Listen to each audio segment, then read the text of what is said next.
about how hard you can get hit and keep moving forward.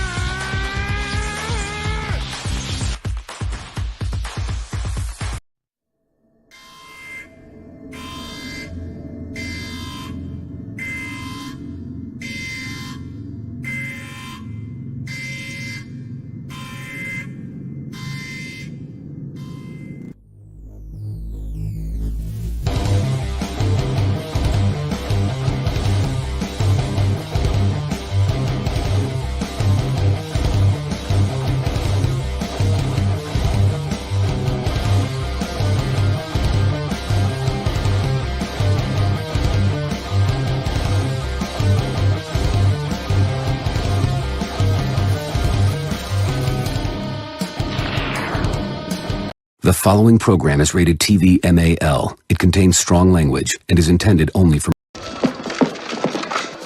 It's showtime.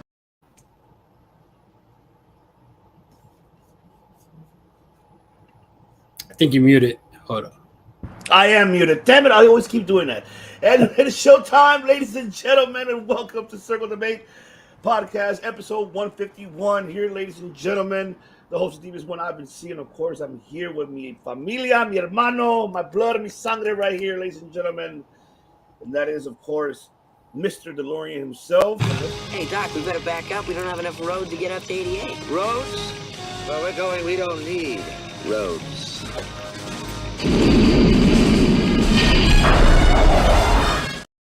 Right, you don't need any roads where this man takes you, ladies and gentlemen. He is Mr. No Roads himself. He is Mr. DeLorean himself, my brother, mi hermano, my family, Mike Nero. What is going on? Nero! What up, man? So glad to be back. Huge 3-year anniversary today. I'm so fucking excited. Thank you so much. I just want to say real quick, I am so blessed that you made me a part of this show. Thank you so much for letting me join this show, and I'm so fucking happy and just so incredibly grateful and so proud of the accomplishment that you made with 3 years. That is a huge accomplishment. It absolutely is, and I appreciate you very much for being part of this, brother. There's so much. I'm speechless because it's like 3 years, damn it. But hey, we're doing it. We're making it strong. And shout out to Nick, of course, from the Universal Wrestling Podcast. Thank you so much, man. Appreciate you for coming in. What up? What is going on? But yes, man, 3 years.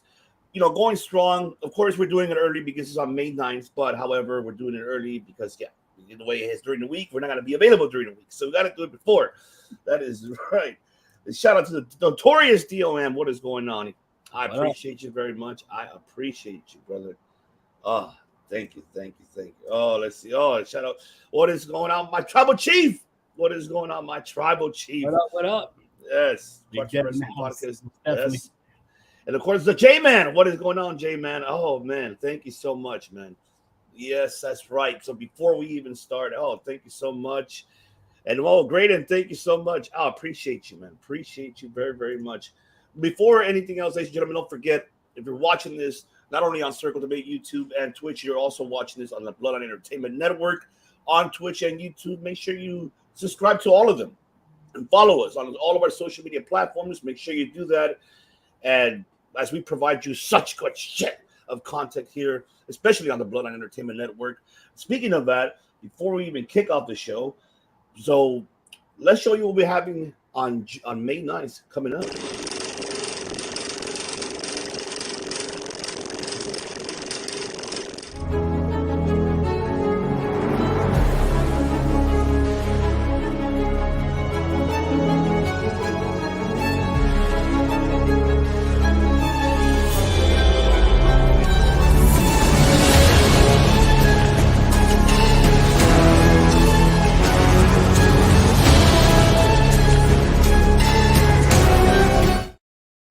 That's right.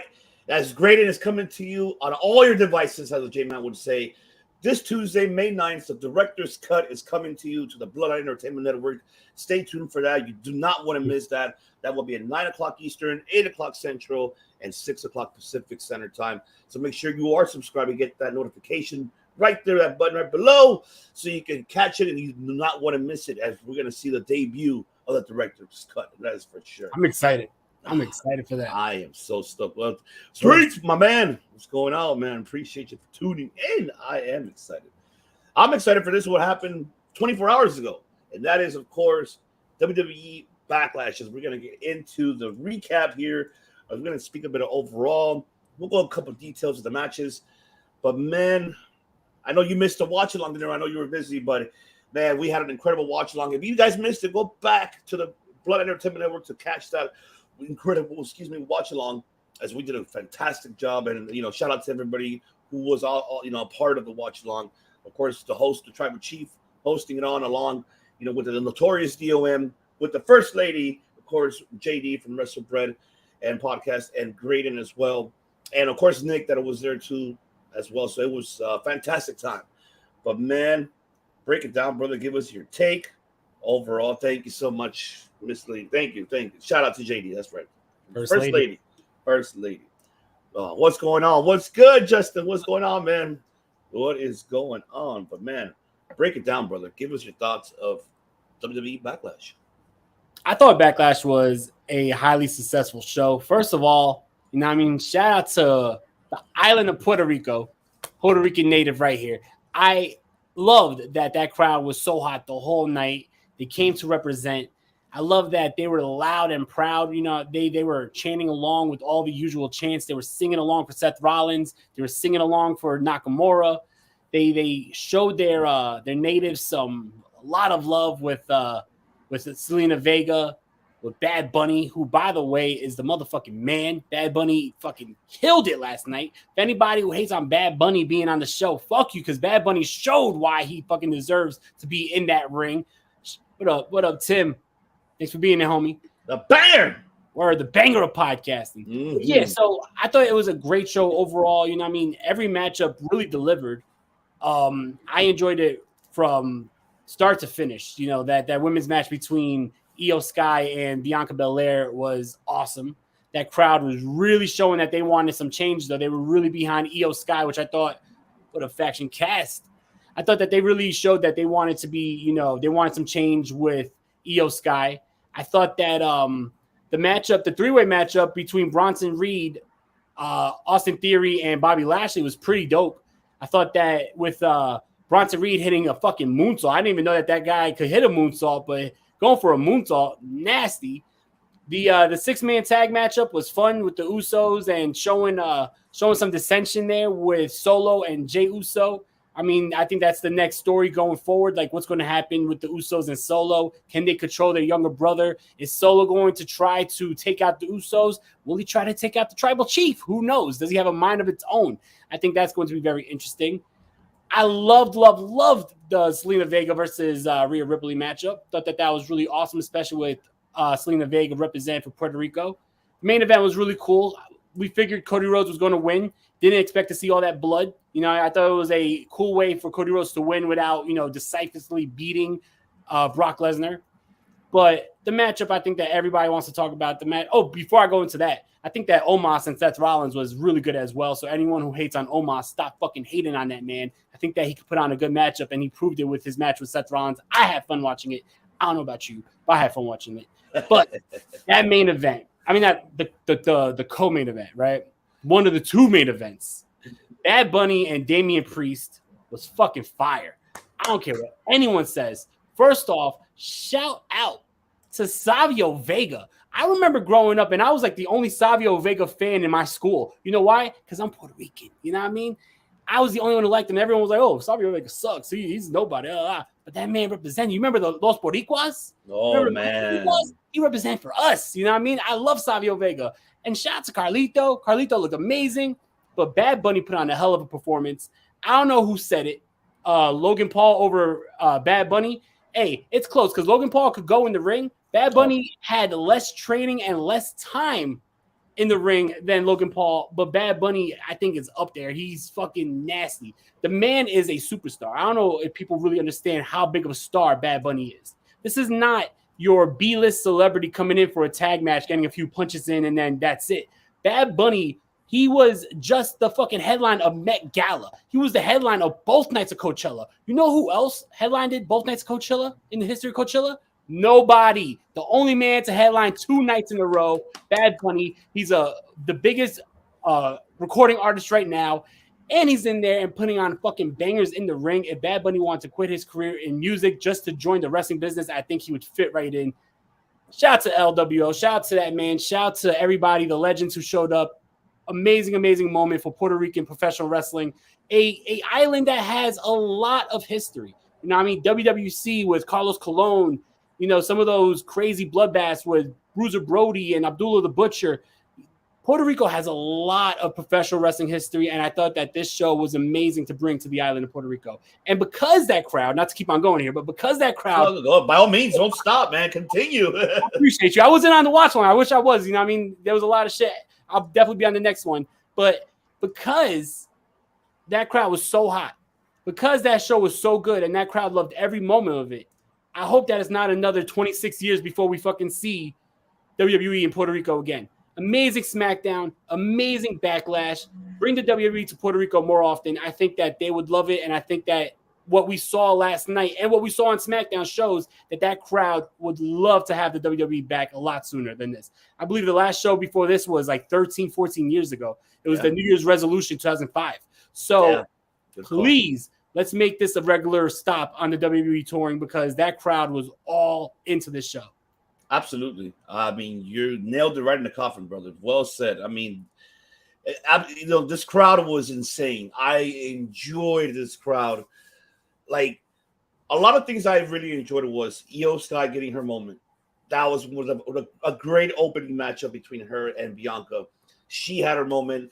I never thought the crowd would cheer. And you can see in Io's eye, her expression was like, oh my God, they're cheering for me so big right now. Like, yeah.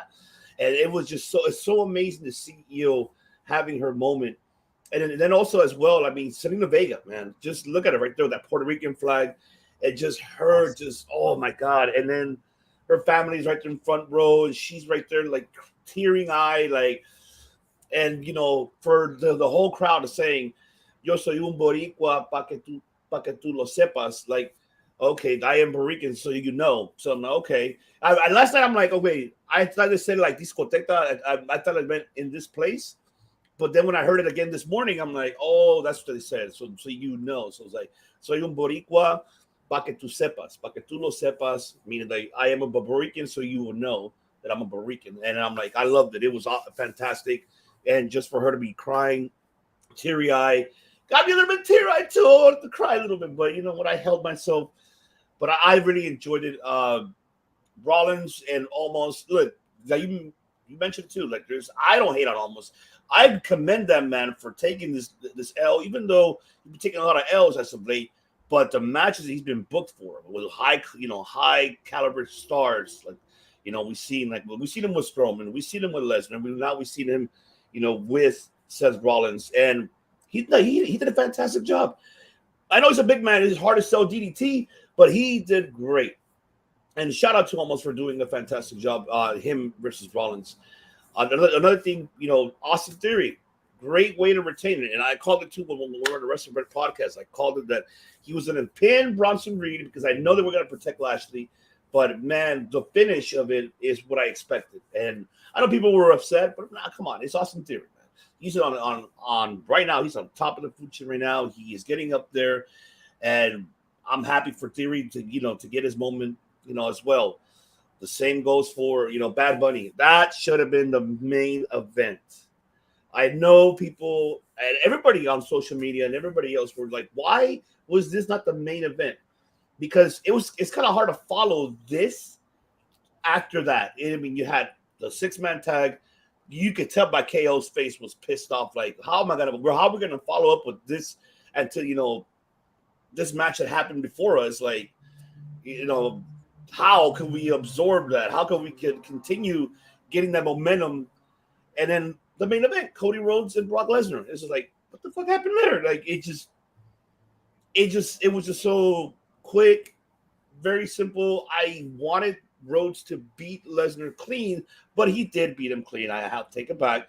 But I didn't expect it to be this clean. I wanted to be different. I wanted him to. This is what I could like. It looked like to me in the beginning of it when Lesnar started bleeding. I'm like, okay. He busted himself open in the head of the turnbuckle. the exposed turnbuckle, and then seeing that, I thought for a moment, okay, we're gonna get Cody snapping, going that ruthless aggression, like, all right, let's go. Oh, I thought he was gonna hit 3 crossbows, he was gonna hit 2. So I'm like, and he kicked out. I'm like, come on, man. We should have got him the third one. Good luck with the charm. That shit would have been awesome. But man, the crowd overall, man, it was amazing. I graded it last night on the watch along a B-. I watched the show again this morning before we tuned in. I still give it a B-. The crowd was insane. I think the crowd was the one that really had a limit, and I'm with you. They need to continue to make these more international pay-per-views more often, because we've seen it already, like in Cardiff, we've seen it in Montreal, Quebec, Canada, and now we've seen it here in Puerto Rico.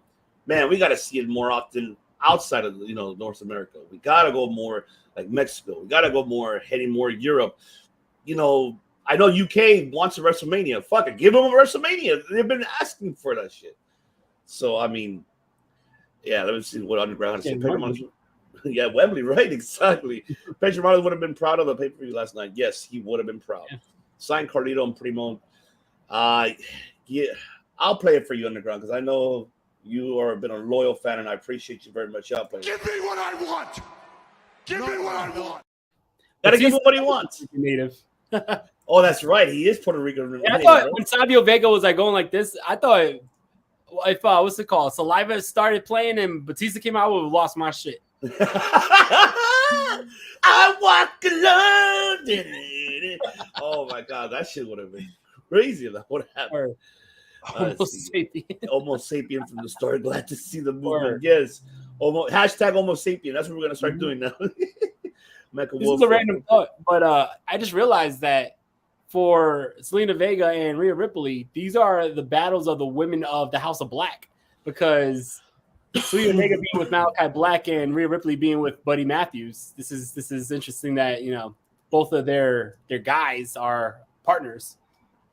I'm pretty sure they were at the bar. Like I was saying last night, I was watching. I'm like, they're probably at the hotel, the bar, probably watching this on their phones. Mm-hmm. I'm pretty sure Buddy Matthews was consulting Malachi. Yeah, man, she's making us proud, man. She's making you proud. I'm pretty sure Malachi was teary-eyed when he saw his wife teary-eyed having her moment. I wish he was there, because I think it would have been an awesome moment for him to be there alongside with his wife. And she finally got the spotlight, and that's what we needed for her. And instead of being her manager, rather have her more like getting more roles like this and more spots like this. That woman deserves that. She worked her ass off to be. She's taken every fucking bullet, everything, to even being a jobber. Now it's time for her to fucking be someone now, especially now when she's with LWO.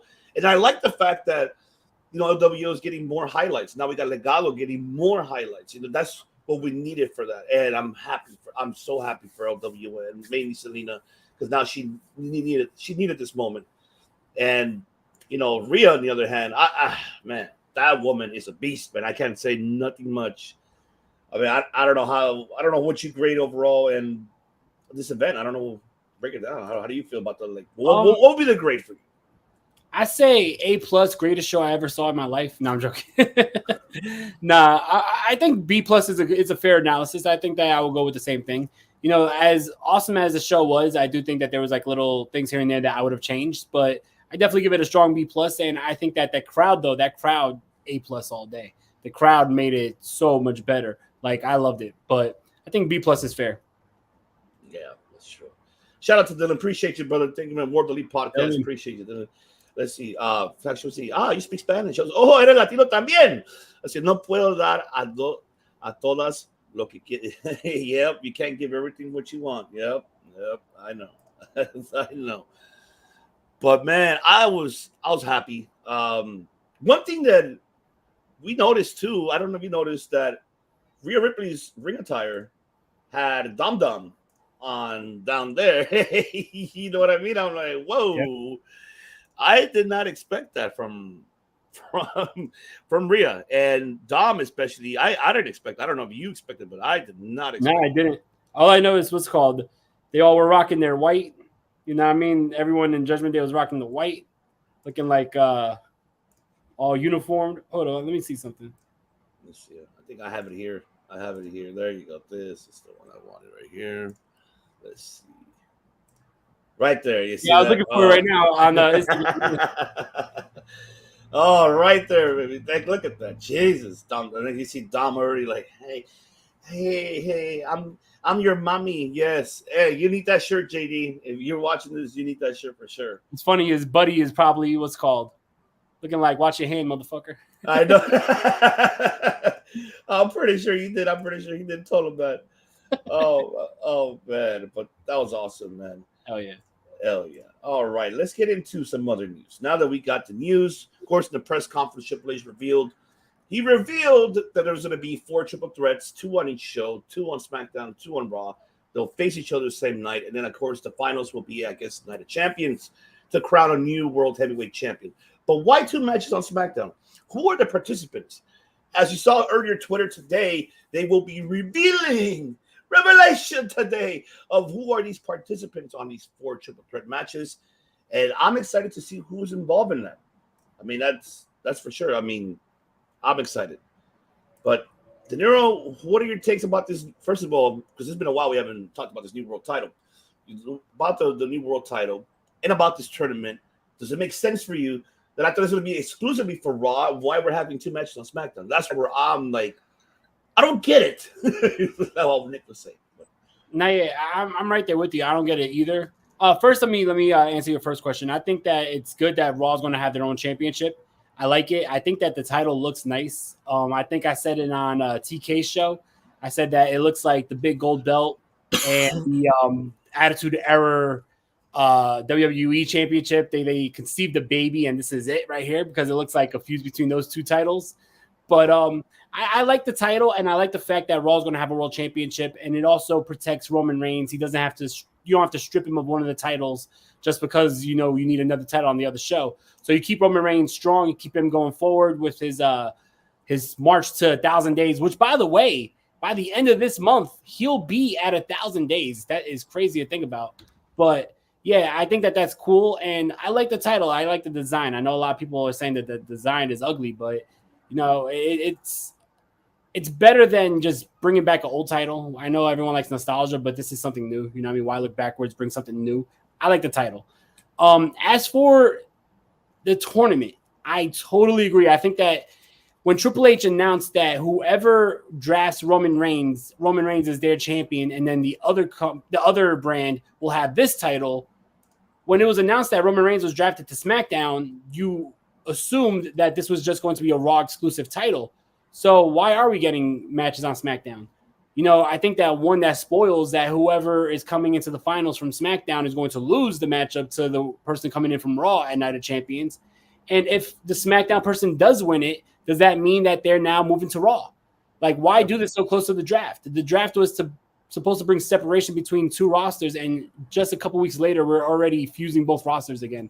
I think that this should have been a Raw tournament. I think that having it just run on Raw would make it more prestigious for the Raw Championship instead of having it on SmackDown because, now you do have the possibility of that title beating on SmackDown, which I know it's not. They're going to keep it on Raw, but just having that makes it a little more predictable because now if the finals is 1 Raw, 1 SmackDown guy, who's going to win. It's going to be the Raw guy. So. Oh, yeah. For sure. And looks like they did announce the participants. I'm looking for right now the list of who are participating in this. So bear with me when I get that right now. Looks like, let's see. Breaking news. Yeah, breaking news, ladies and gentlemen. It's here. So we have the 12 participants in this tournament. So it is 12, right? Yeah, so 4 times 3, so it gets 12. Yeah, so it's because I guess it's 12.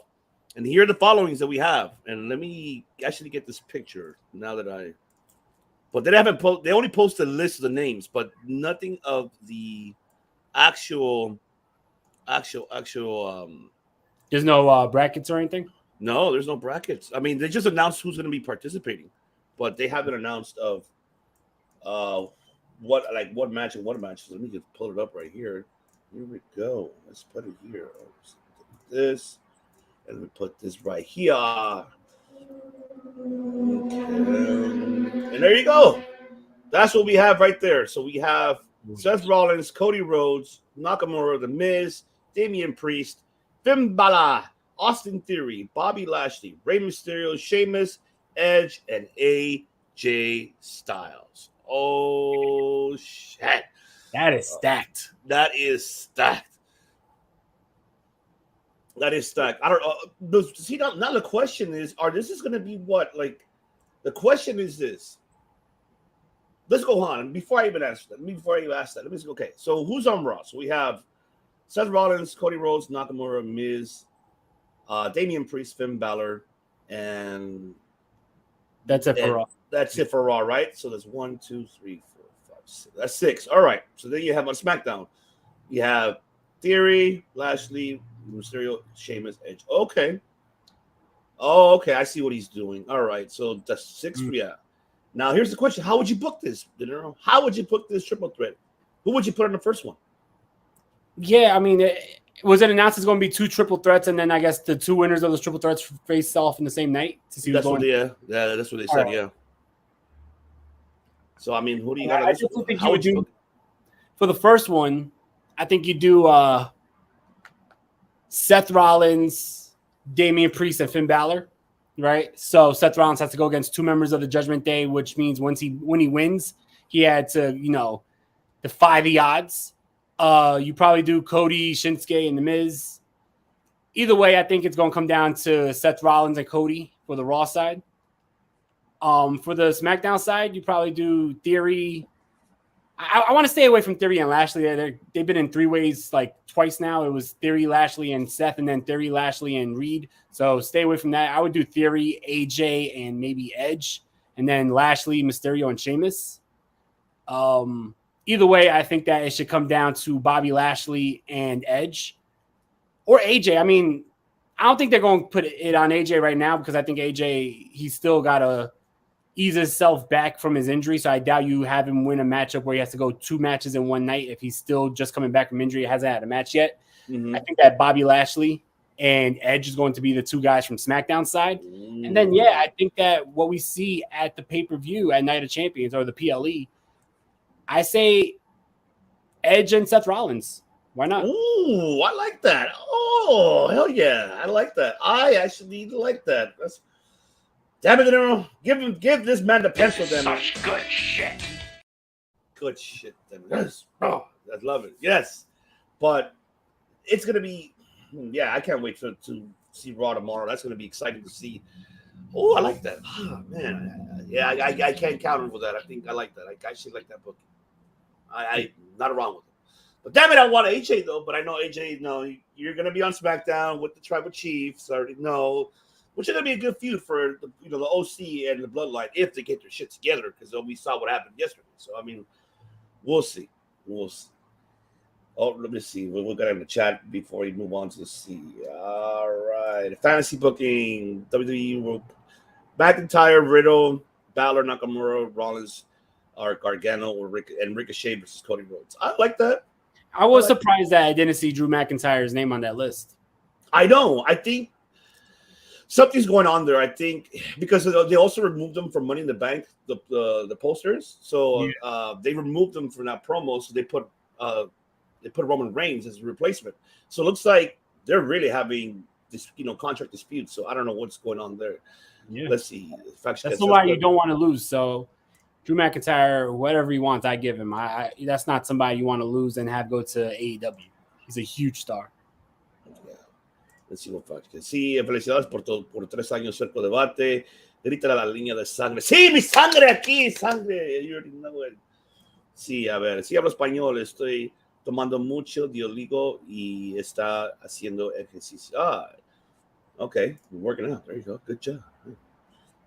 So man, Jesus, we'll see. I feel bad for. Honestly, McIntyre should not even dare to go to AEW. Like, if he fucking leaves to go to AEW, what are you gonna do? You're not gonna get the same push what you're getting in WWE. You're not gonna get it. But I'll tell you what, McIntyre's from where? He is from Scotland, though. Scotland's a part of the UK. That's true. He's a free agent by the time All In comes around, that would be huge. What up, Brian Cook? What up, Brian? What's going on? Says Bobby makes most sense. Yeah, that could make sense too. Yeah. Man, I don't know, man. I get you. I get your point, though. But here's the thing, though. Okay, you're going to have one night there, right? And what happens after? What's going to happen with him after? That's the thing. He resigns to WWE. He goes for inside of WWE. You're like, oh, my God, that shit would be funny. Nah, I would like him in New Japan, to be honest. Think about the bangers Drew would have in New Japan. Him and Okada would be a fucking classic. Oh, definitely. I think that'll be an instant classic. Oh, my God. That's I gotta do it. I have to go nitty on that. Yes, that is for sure. Yeah, I wouldn't necessarily go to AEW. Maybe a few matches here and there, but not sign full time. Okay. All right. Then the last topic here before we move to the AEW. Speaking of AEW, it is all over, ladies and gentlemen. As you could tell, last week was the ending of. Let me see. Imagine Drew Ishii. Oh yes, Brian. Oh, getting me tingly over here. Jesus. But man, it's over. The end of the era. The end of AEW Dark and AEW Dark Elevation. It is officially over. So start crying, baby. Yes, because this man right here, next to De Niro, that man is the cause of it to end the Dark and Dark Elevation. Now, because you're going to have this one in the middle, up there with us, you see us in the middle of AEW Saturday Collision, which will be on TNT. Yep, right there, right there. Somewhere around there. Somewhere around there. But now you're going to have this because Tony Khan made this official. He got rid of it. Now we're going to have AEW Saturday Collision on TNT. And that's it. Oh, Jesus. Tony Khan. Let's fucking go. That's how he feels. That's how he feels when he's next to CM Punk. So now we're going to get that. And, I mean, don't get me wrong. I did like Dark and Dark Elevation. It highlighted a couple people, like especially a lot of the people that from the indies. Like, shout out to Viva Band, like here in SoCal. She's gone there a lot, and she's done a hell of a performance. You know, even though she jobbed out to the top stars there, but she put up a good fight. Look at AR Fox. He was there, and look what happened to him. He got signed because of that. You know, Andretti was another guy who was he stood out in Dark, and Jericho said, "I want to fight him." You know. No. Stop lying. You know what? Hold on. I gotta play it. I gotta play for him. Hell, you're lying. That's fucking bullshit. He said you're not gonna miss that. What? You don't even watch those programs. Not even. Oh, Tribal Chief. That's Jesus. Why would you say that? No, you're not gonna miss it. Hell no. Hell no. You didn't hear that me and Devin were going to be doing a Wrestling DeLorean where we go back in time and watch every Dark and Dark Elevation? Oh, my God. Oh, that'll be the day. Because I want to hear that. Let's see what faction. Obtendrá un pop y luego se peleará conmigo. Buen amigo y conferente Chris Jericho. Un saludo a mis animadores deportivos. Ah, sí, claro. Sí. A ver, see. Okay, yeah. Let's see. Jesus. Oh, damn it. But now we're gonna have this show. I know it was BS that this on social media they post up saying that hey, this is gonna be the roster on the Saturday Collision, and it'll CM Punk, FTR, and they had other talents. But I of course. Thank God, that it was all BS because I was going to say, nah, this cannot be true. But like I said, I mean, I'm going to miss Dark and Dark Elevation. And of course, Paul White. You know what? People don't give credit to. Matt Menard and Paul White as commentators was actually a good duo. I actually enjoyed Menard as a commentator. Go back and look at that shit on YouTube, and you'll see Menard. That guy has a lot of charisma. And that guy could speak on the mic. He could, give his 2 cents about anything. But, yeah, I'm kind of, in a way, it's fine. It's over. You don't need it. But here's the thing that I want to digress very brief before passing it to you, De Niro. That this shit, you could have taken at least one of them off, and use that extra one and use it for Ring of Honor. Have Ring of Honor on YouTube. Put it how they used to have it on YouTube back in the days. Do that at least. or put Rampage or something, man. It's just, I digress. I'm just saying, like, this could have been used so differently. Instead of having 2 shows, have one only. Use the other one to use, for Ring of Honor or for Rampage, anything. But now we're gonna get this Collision. I don't know. Dinero, break it down. What's your thoughts overall out of all of this? Are you gonna miss Dark Elevation? And your thoughts of Saturday Night Collision with CM Punk? First off, Dark Elevation, I feel like they serve their purpose. But yeah, if you're not gonna have it, I totally agree. That spot could have been for Ring of Honor. And I remember when they first mentioned that they purchased Ring of Honor, I believe it was me and you on here saying, hey, you already have 2 shows on YouTube, make one of them Ring of Honor. And now you're getting rid of those 2 shows on YouTube and you're using at the live events, you're using Ring of Honor now as the pre-show because the Ring of Honor show is now the, what's it called, before AEW. So technically that's your Dark show, but you got to pay for that. But Dark was free.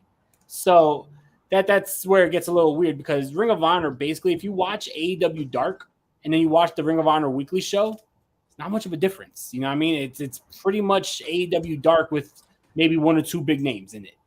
So I feel like they're already AEW Dark, so why not just put them on that YouTube spot? You know what I mean? But regardless, it is what it is. I don't think that AEW is going to hurt too much by losing AEW Dark and AEW Dark Elevation. As for AEW Collision, I think that if this was to replace Rampage, that'd be one thing, right?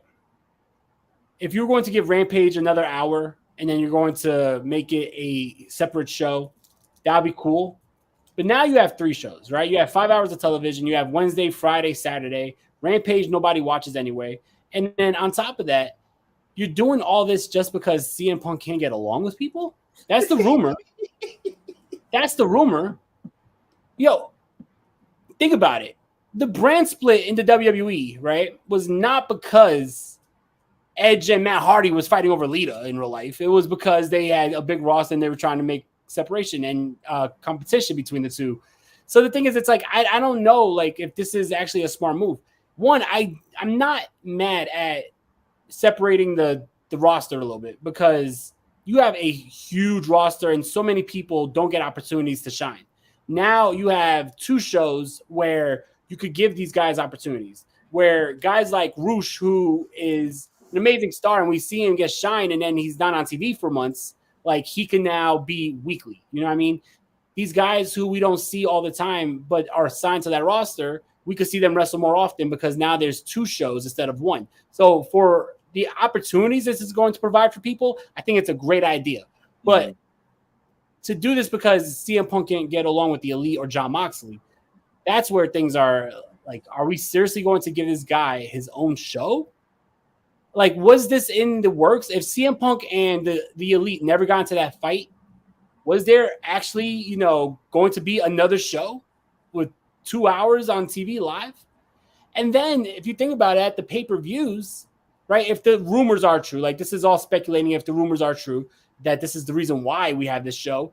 But if the rumors are true and it's because they can't get along, what's going to happen at the pay-per-views when you have, all these guys in the same place? Or are you going to have the brand pay-per-views where some payper-views are for Dynamite, some pay-per-views are for Collision? It's going to make shit real messy. What up, Chris? Real messy. What up, Chris? It's going to be a bukkake of a mess. Cocky of a mess. Yeah, you're a bukkake of a mess, baby. Look at it. I'm definitely not. AEW has shown they need more TV time for wrestlers. Yes. I definitely agree with that. That's why I said I love the fact that more guys are going to get opportunities. But if this is just because CM Punk can't get along with the Elite, then that's fucking stupid. And we need to stop catering to this man's ego. But that's true. Speaking of catering to someone's ego, right? CM Punk also is showing up all over the fucking place anyway. So even if he doesn't end up on Collision, he might end up in Impact. He might end up in WWE. Who knows? He's backstage playing Uno with fucking Jordan Grace. Who knows? All right, keep talking. I got something for you. Just on that subject. The CM Punk Collision stuff is like having my son asking me for certain sweets. He likes it. I get the ones that he hates, and his mom gets the one that he likes. Childish. Yeah, I'm with you, Underground. That's for sure. I mean, AEW has a huge women's division to keep growing, but Dynamite alone only features them 2 matches a week, plus Ring of Honor badly needs to be on YouTube. I'm with you too, Brian. That's what we're fighting for that. You hear De Niro, he's digressing about it and he's making valid points. You know, since Rampage will be just another fucking show and it's the 3rd show, why not make Rampage an hour of all women? Let's make Rampage an all women show for AEW. Because think about it, we don't need a 3rd show. We need a separate show. We need something different because you already have Dynamite and now you're going to have Collision. That's 4 hours of wrestling and it's probably going to be 2 women's matches. Might as well give the women something to really, you know, own and like call their own. And you can make Rampage that show. And but speaking of, first of all, what up, Chris? Like I haven't fucking seen you in weeks. Hey, so on that point, I'll start there. Everything that AEW films, besides like pay-per-views, is all filmed in one day. So you have to consider, like, when we went to Dynamite, it was Dark, Rampage, Dynamite, and it does wear on you. 4.5, 5 hours, including, like, off-air time, that does wear on you. So I don't know if your idea was to add an hour to that or just supplement an hour, because I think they're getting rid of Dark, right, or Elevation. Yeah, that's we're in that subject that they're getting rid of Dark and Elevation, and because getting rid of both of them. Yeah, they're getting rid of both of them. But I was saying since they're going to be shooting Collision separately, right? So it's going to be its own show. Collision. Oh, Collision is the new show that AEW is starting for CM Punk because CM Punk can't get along with half the roster. So they gave him his own like wrestling show, and then he'll be on it, and then whoever he kind of picks to be on it. Yeah, pretty much. Here's CM Punk last month when he heard every wrestling company is going to be near his house, and he's looking for work.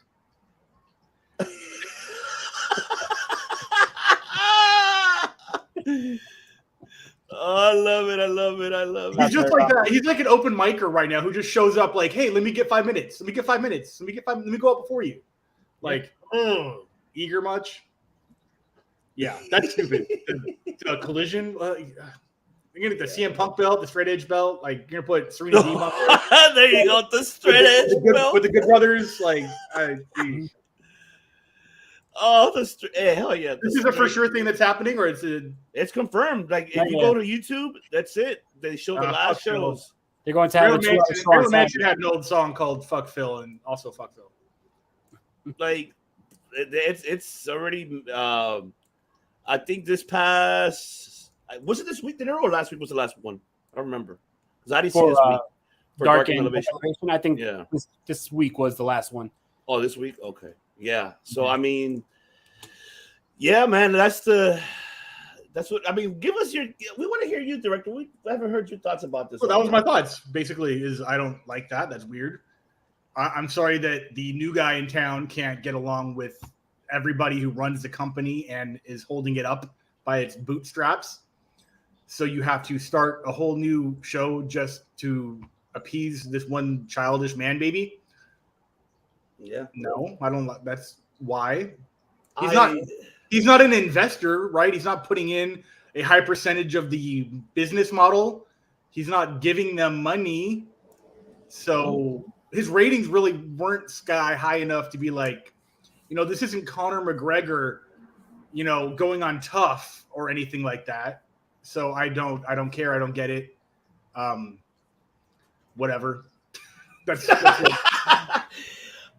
I like. I'm not saying I'm not going to watch it. I'm going to give it a 1-episode college try, but we'll see what's up from there. Yeah, we'll see. I mean, it's so good. I don't know, man. I'm just like Underground Miro could be your top guy. Collision maybe, right?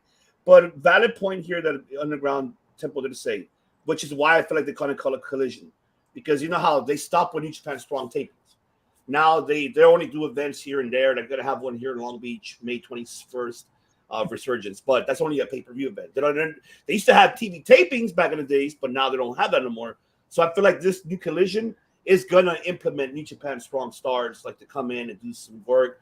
But to cater for this man right here is where I'm pissed. Like fuck this guy. All right, I've been saying it forever. I don't give a shit. But personally, I dislike the man. Professionally, even like you're fine, even more so. More, personally and professionally, I'm out of the CM Punk. And he blocked Chris on Twitter, so fucking me. That's right. He blocked me on, yeah. That's probably That's right. good. That's good news. He blocked Chris on Twitter. That's right. He did. Oh, what? Did you ever find out why he blocked you? I kind of figured out. I kind of am putting two and two together. Was right when CM Punk was doing his title run or his title feud, they were doing like it was like Valentine's Day or top 5 John Cena moments, I think it was, and it showed AJ Lee kissing John Cena, and I tagged him in it, and I put like the timing of this is impeccable or something in the comments, and I tagged Phil in it. So I think that was probably what it was. Yeah. Oh my God. Well, I mean, it's kind of fucked up. That's his wife, You know what? I would have blocked you too. No, I'm joking. Yeah, right. It was fictional, and they weren't even dating yet. Who gives a shit? Love it. Oh man, but Jesus Christ. Oh, we'll see what happens. But anyways, yeah, the director's here. I don't know who you are, but you fucking with me. That you carry the crap, but you pray on your knees. That you know to the grass and the blood in your teeth. I do not compete.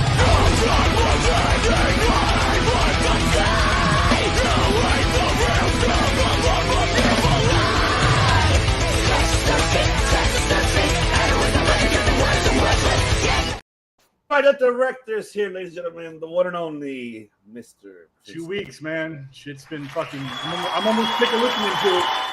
I'm sick of playing it. I'm sick of listening to it. I can't wait for it to drop. I know. I think we're all waiting for it to drop, man. FDS. Oh, and also, check this out, guys. Everyone in the chat section, go to our Facebook, go to our Instagram. We're doing a pre-save contest where, as long as you're in the continental United States, go pre-save Wish You Would to any one of your streaming services, and you'll enter to win a chance to get flown out to Los Angeles with hotel and tickets to Universal Studios to come fly, come chill with us, the whole band. It's free to enter. All you gotta do is pre-save the song on like whatever you got, Spotify, Apple Music, Deezo, I think is one of them. So it's on our link tree. It's on our Instagram. Check that out. It's free to enter. And even if you lose, you get a free song to listen to. So I think that's pretty cool.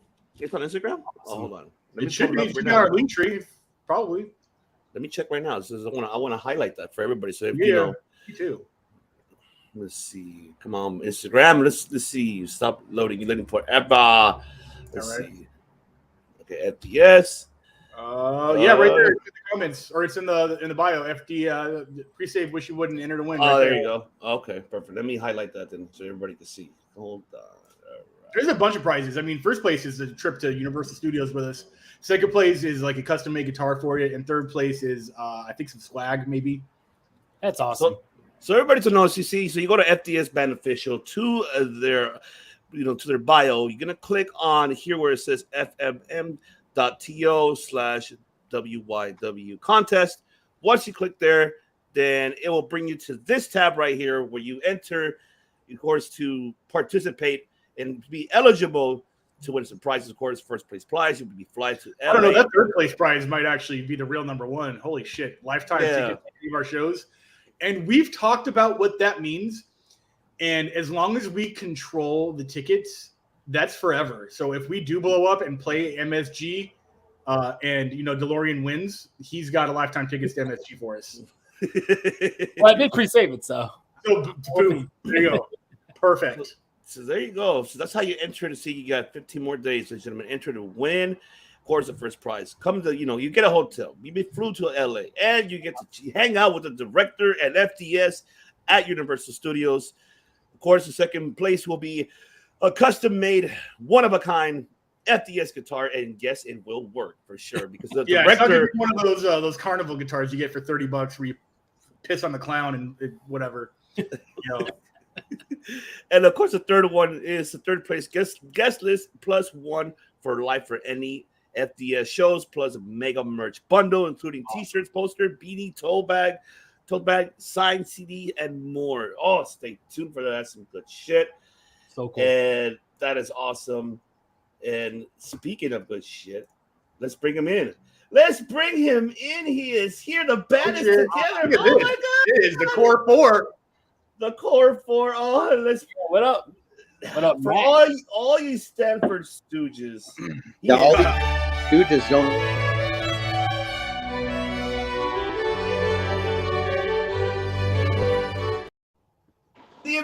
woman, hand of podcasting, Matt Keller, ladies and gentlemen, he is here. Oh man, these are the closest glasses I could find within my hand's reach. So, dude, that's all that matters. there was a band called Neurotica that did the theme for one of the WWE pay-per-views, and they had these same glasses. Everybody is eligible to enter, Dom. You are definitely in America, so do it. Within time zones. That's right. When was the last time the four of us were all together? It's been a minute. It's been a minute, man. Here. No idea what Matt just said. Was he talking motorcycle? I think he was talking motorcycle. He was talking motorcycle. Was he talking Kawasaki Ninja? I said last year on the Dame Edna special, and that was a reference to The Simpsons. Like, I don't remember last time us four were together. Yes, the Four Horsemen. Yes, we are here, the Four Horsemen. And speaking of that, I think it's time that we got everybody before we get into Dynamite. Matt Hardy, come on, you know this is going to be wonderful. It's going to be wonderful because we're going to get into, before we get to Dynamite, before even Rampage 2, because I want to talk about the film deletion. Let's show. This is a teaser, ladies and gentlemen. The following week, everything was changed. New intro would change. But here's a teaser of the revelation of this incredible logo.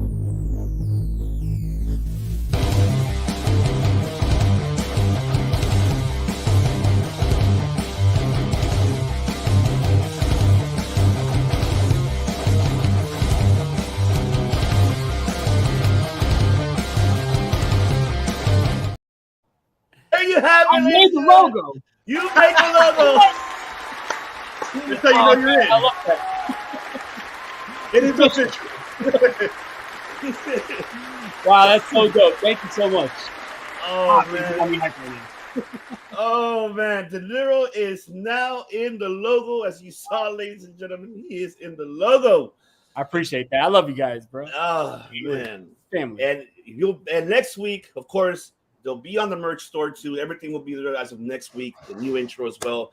That's not part of the intro. That's just only a teaser, but we're going to do something different. Oh, and he's wearing the shorts. Yes, he's wearing the shorts. Yes. Hell yeah. I can see it. Yeah, I can see it. Chris, how's the material? Are they comfortable? Oh, yeah. These are fucking perfect. These are literally all I wear. I might need some good sleeping shorts for the summertime, you know. Yeah, these would do that. They're gym short material. You play basketball, probably. I don't play that, but you know, I look like I do, so that's all that matters. Did you get the sports towel or not yet? Yes, I thought it was a T-shirt. So then when I opened it up, I was like, oh, so yeah, I got the towel too. Oh, hell yeah. They came in separate packages. Oh, okay. So now you have your gym sports towel. You go out there with the CLD sports towel, sweating off while you're working out because this man. See, look at the director. He's pumping up. Dude, I'm getting there. I got I see. It's not up here. I got to work on. It's the pizza engine. I got to work on. LA vegan food is just too good to be on a diet for.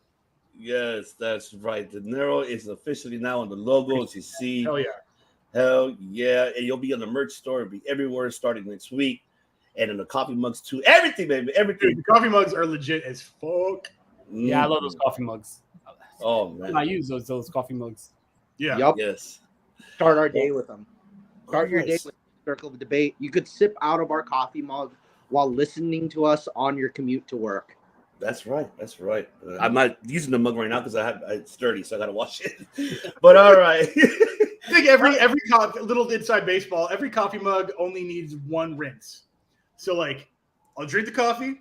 I'm done with it. I'll rinse it once. I don't soap or water. Just rinse it once, and then it's good for one more cup of coffee. There you go. That's right. It's leftover flavor, buddy. That's how that's how the Irish roll, at least. Love it. Yes. But you know what time it is, baby? It's Time!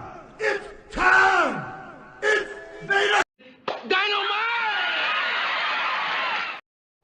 Dynamite that happened. What is it, like 24 hours ago, 48 hours ago, something like that? I don't know. I guess. Oh no.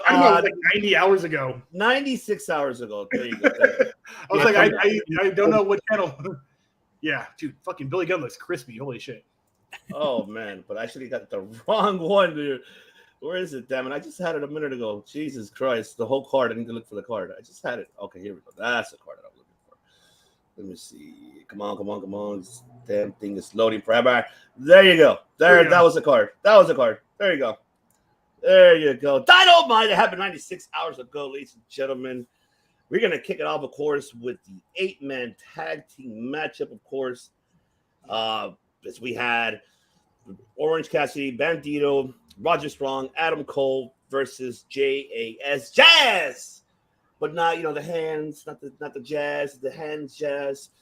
As of course, it was a good matchup, great opening, of course, with the win from Cole, and of course Cole going after Jericho. What Jericho was in the commentating booth, along with Excalibur and Shiboni and Taz, and I like it. It's actually great. I really enjoyed this one. But man, let's take it to Matt Callis. I want to hear Matt Callis. Go ahead, Matt Callis. Take it over. It's like everybody's been thinking of like what to call the new faction. There's a lot of different names. It's not this is a very temporary allyship of these guys, and I think one of the things I'm kind of hoping this leads to is more like rather than one-on-one. It's okay,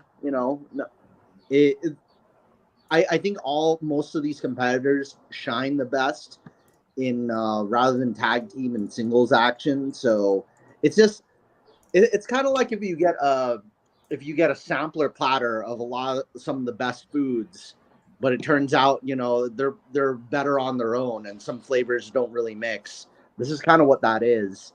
I'd rather see this is a lot of great one-on-ones, but I don't want to see it in a group tag. So I'd rather see more one-on-one. Okay. All right. De Niro. I thought this was a really fun matchup. I thought this was it reminded me a lot of a PWG style matchup. Throwing guys in there. Yeah, for sure. Really cool to see Roderick Strong in the ring in AEW. I thought, first of all, I just want to say I forgot to tell Matt during the week. I heard last week's episode when you were talking about the Roderick Strong versus Okada matchup in the ball field. I was actually at that show. That was in Brooklyn in MCU Park, and that was an amazing matchup. Yeah, I was front row. So if you watch that matchup, I'm actually there with my brother wearing a Bullet Club shirt. So, we got to look out in the crowd. But let's see whoever has Honor Club. Let's see if we could close up and get a clip, like a close up of De Niro and his brother. If we could have that. I have Honor Club. I'll send you a clip of it later today. Watch. Yeah. Overall, good matchup. I just thought that it was, it served its purpose. I feel like, not to spoil the rest of the show, I feel like this was the highlight and the last highlight of the show, but definitely a good matchup. I like that Adam Cole went right after Jerry. Who the fuck is Jerry? After Chris Jericho. What's Jericho? Jericho. Chris Jericho. That's next. That's the next. Him and Jerry Lynn form an ancient tag team. Chris Jericho. Good persona for him to do. Chris Jericho. Yeah, that's the next one after whatever he's on right now. How about in honor of Jerry Springer, he'll be Chris Jericho. The Springer board line salt. I'm done. Jerry Springer. It was definitely cool to see Adam Cole to go after him because, like I said last week, he needs to bring the intensity. Here's a man who got your girl jumped and then is out there wearing the shirt with Britt Baker's black eye. Like, this is not something where, when I get you in the ring in May or in June. No, this is, on site. I'm going to freaking, fight you. So I'm glad that he had that energy. And I thought it was a really nice brawl, taking him out at the commentator's desk. Overall, good segment. I enjoyed it. De Niro, I just want to say this is the second time today I've heard the slang term on site. I heard it describe Tom and Jerry that way. It's like Tom and Jerry was just on site. There was no trash talk. There was no shade throwing. It was just on site. So at God. This point, Adam Cole is Tom and Chris Jericho is Jerry because that's what I called him. So love it. Director, take it away. Yeah, this kind of felt like it's a transitional feud where the best friends are kind of coming out of their feud with the Jazz, and half of Undisputed Era are working their way in. The best friends are very auxiliary. They're very much like, who are some good guys that can help with this, big faction feud? Let's just throw them into this one. And that's what it feels like still. Bandito being in there, like, appreciate him. And I guess because he fought Jericho for the ROH belt at one point is why he's in this. But I think they just needed to find a place to put him. After the fans, Jesus, they chant Jerry. Yeah, right. Jerry in my mind. So, but other than that, yeah, seeing Roderick Strong over here is amazing. I don't know if there's any plans. I know Bobby Fish is considering retiring. I think he's like super injured or something. And I don't know what's going on with Kyle O'Reilly. So it would be cool to see, the original Horsemen of NXT back in here. But that's right now, it seems like a pipe dream. So they're just throwing best friends in because they're just. Yeah. I mean, we'll see. I mean, I don't know. Bandito never had. I just hope they don't make Bandito goofy. Because I mean, I saw he's like a little bit. He's definitely like Lucha goofy for sure, but he's not like Marco Stunt goofy. No. For lack of a better goof. Right. No, you got to hashtag that. Put it on the shirt. Lucha Goofy. Lucha Goofy. There you go. That's for sure. Yeah, don't be surprised if that's a new faction. I mean, they have Lucha House Party. Lucha Goofy will be like the next one. Yeah. But man, we got, of course, the women starting after that. We got Saraya versus Widow Nightingale. Of course, we saw the aftermath. And of course, the beatdown that Widow got. And then, of course, Britt and Jamie Hayter trying to make the save. And then they were getting beat down. And then you hear the Hikaru Shida's return. And for a moment, we thought she was going to turn on Britt and Jamie Hayter. But it turns out that she's all elite with all the OGs, the originals. And she attacked the Outcast instead, of course. So she chose her side. So she is now on the face side. She's now along with Britt and along with Jamie Hayter. So this is going to be intriguing. We might get this 6-man women tag. I don't know who called it between you three guys. I don't know. I think it was one of you guys called this about Shida coming back and her actually being with Britt and Jamie Hayter. I think it was you, director, who called it. I think it was you who called this one. It called Shida? I think you called Shida returning. Well, I have definitely predicted her going one way or the other. I know that was kind of the story, is we sort of didn't know which way she was going to go. That's true. And considering she's not really made a name for herself bigger than in AEW and other places. I know she was huge in Japan, but I don't think she was bigger there than she is here. I was sort of torn that she was going to go heel. Her going face makes sense because now you're going to have 3-on-3 technically. Now it evens up the odds between the OGs and the hardcores. I don't know what's Outlaws and the originals. Is that what they're called? Who, Britt and Hayter? I don't know what to call them. So I don't know. They're originals, right? Right, the originals. Yeah, so it's going to be obviously Britt, Hayter, and Shida versus Tony Storm, Punk Rock Chick, and Saraya. Ruby Soho. I kept wanting to call her Rebel because I'm like, she's in this, but she's not in this. That makes sense. Don't make it any bigger. Willow to me is just a casualty. I don't want her associating with either side. I don't want any more players on this chessboard because AEW has a absolute bad habit of that stacking itself and getting out of hand. And then you get lost in who's who and where's what in the storyline. You'll get like the Firm versus the Hardy Party. And you're like, there's like 20 people in this. I don't know what's going on. Keep it 3-on-3 at most. Also, don't make a women's trios title. Don't do it. Don't do it. There you go. Yeah, don't do it. Don't do it. Well, Dalton, what's going on, Dalton? Appreciate you for tuning in. Thank you very, very much. I'm going to read this. Bobby Fish isn't going to return anytime soon. Was in talks about this match being very PWA. Yeah, I think I read like on Instagram something like the headline was like Bobby Fish unsure about his future, injuries looming or whatever. I'm like, all right, well, yeah, it makes sense. Dude's been in it for a minute, so. I know, right? Would be cool though. Would be cool to see Undisputed Era back, but Mount Rushmore, damn, and Super Dragon, damn. But where's Kevin? Oh, you can't bring Kevin Owens. That wouldn't be the Mount Rushmore PWG at all. That'd be no, I know. That was the second edition when Kevin Owens went to WWE.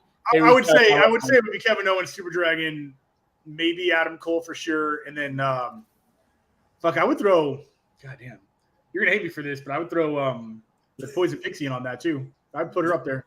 Really? Okay. I would put her up there, dude. She was fighting men. I don't know. Yeah. You're right. She got fucking curb stomped by the Bucks in Super Dragon. You ever seen that? God, yeah. The Mexican surfboard into the fucking curb stomp, bro. I think what's called you guys. I think he's talking about the actual faction in PWG, the Mount Rushmore. Do you remember when it was the Young Bucks, Kevin Owens, and Adam Cole? They were Mount Rushmore, and then when Kevin Owens went to WWE, it was Roderick Strong and Super Dragon who replaced Kevin Owens. So maybe that's. Yeah, he's talking about the literal one, not an actual one. Yeah, he's talking about like the literal. Right. I was talking about just. I don't think Super Dragon's coming out of retirement anytime soon, but if he does, that'd be awesome to see. His knees were fucked up when I trained with him like 22 years ago. So like, I don't even know what's up with that guy. Yeah. Mm-hmm. Go ahead, man. Callis, take it away. It's Chris, what you said about the chess players on the board. It almost reminds me of the whole Red Velvet Brandy situation. It's like, here's the substitute version. Yeah, dude, everything with Brandy was a fucking mess. I've never seen so many angles straight up canceled without resolution than anything she was involved in. Well, is Brandy the Tommy Wiseau of wrestling? Right, yeah, for sure. Absolutely. You're tearing me apart, Brandy. You're tearing me apart, Cody. Oh, hi, Cody. Oh, hi. No. So I gotta say it's I think that's not my catchphrase. I gotta say, I usually open with that.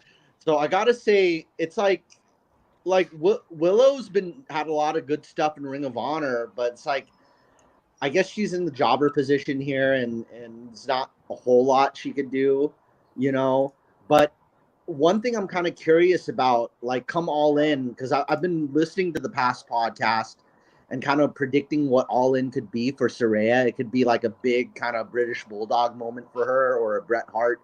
It could be a Bret Hart type situation where she, even though she's booked as a heel, she could be a babyface in England. So who knows? Like, whoever she's up against, whether it be Jamie Hayter or whether it be Jamie Hayter or Hikaru Shida, she's already had her one-on-one with Britt. I don't think we need to see another Britt versus Saraya again. But whether it's Hikaru Shida or Jamie Hayter, I have a feeling Saraya is going to get a really good ovation in England, even if she is a heel. Okay. All right. De Niro. I thought this match was a little. I didn't like the fact that Saraya was running from Willow. Like that just doesn't seem right. Even if she's like a chicken shit heel, like for Saraya, this legend who we were all like, oh my god, she's blessing AEW by being here because she's like a huge star, and now a couple months later she's running from a jobber. Like I like Willow, but like come on, she's running away from her. Like even though that she's still that just like felt a little weird. But yeah, overall this matchup was it served its purpose. It was more to build up the storyline afterwards with Hikaru Shida. So cool. And I think it was very predictable too. I mean, Hikaru Shida never was in any other promotion besides AEW in the United States. So why would she join the Outcast? You know what I mean? And even before she was injured and left AEW for a little bit, she was already showing that she wasn't down with what, Saraya and Tony Storm was doing because she was partnering with them. I was like, yo, I'm not with that. I don't know what you guys are doing over here. So why would she then, turn around and join them? So it was a little predictable. I knew that she was going to be with the faces. Mm-hmm. We'll see. I want to see what Brian said here in the chat. The Jazz would wreck Adam Cole and made Britt watch, then wail on Britt with a candlestick, and Chris tortures her in the walls like he did to Stacy Keibler. The poor acting in the pit hurt the feud. You remember that shit? What was that? WWE? I don't know. Oh, Brandon. I remember Keibler was like, owie, owie, owie, owie, owie. I'm like, what? Like, who says owie, owie, owie, owie? Like, I know, right? Who says that shit? All right, then we got the 3 de Mayo Battle Royal. And I think last week we all predicted that it was supposed to be. Did we chose Lucha Bros and Hijo de Vikingo? Did we? I think we did last week, right? I think we did. I don't remember. I think Matt. Did we chose that last week, Matt? Did we choose? Remember this battle royal? I think I was going towards like just the guys that have been around longer that I've never seen with titles, like everybody towards the left side of it, because some of the Ring of Honor ones and some of and Lucha Brothers already had their trios title, and the TMZ whatever that no, it's QTV. Yeah, it's just gonna be TMZ to me. It's just gonna be like wannabe TMZ. It's like, come on, man. But I was gonna have it be like Butcher Blade, Kip Sabian, or Dark Order, or Dark Order, or I mean, the baby faces everybody loves is in the center because they already have like the audience going for them. But I mean, Dark Order is kind of the one I guess I was going for, but I wasn't. I guess it wasn't unanimous though. Nah, looks like it was the Acclaim that took it over. Now the Acclaim will be challenging the House of Black at Double or Nothing for those trios championship. Yeah, so I don't know. Are you happy about the result, Matt Callis, or do you agree with this matchup? They're the baby faces that everybody likes, though. So you need to get the Acclaim there. That way, they'll on the pay-per-view. Everybody loves the Acclaim. They say it, we say it. Your mom says it. Your grandma says it. Your great grandma says it. Your great great grandma says it. Your great great great grandma says it. Your great grandpa says it. Your neighbor says it. I say it. Your girlfriend says it. Your mistress says it. My dog just said it.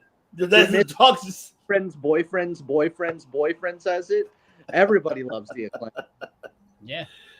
That's true. My boss said at work the other day.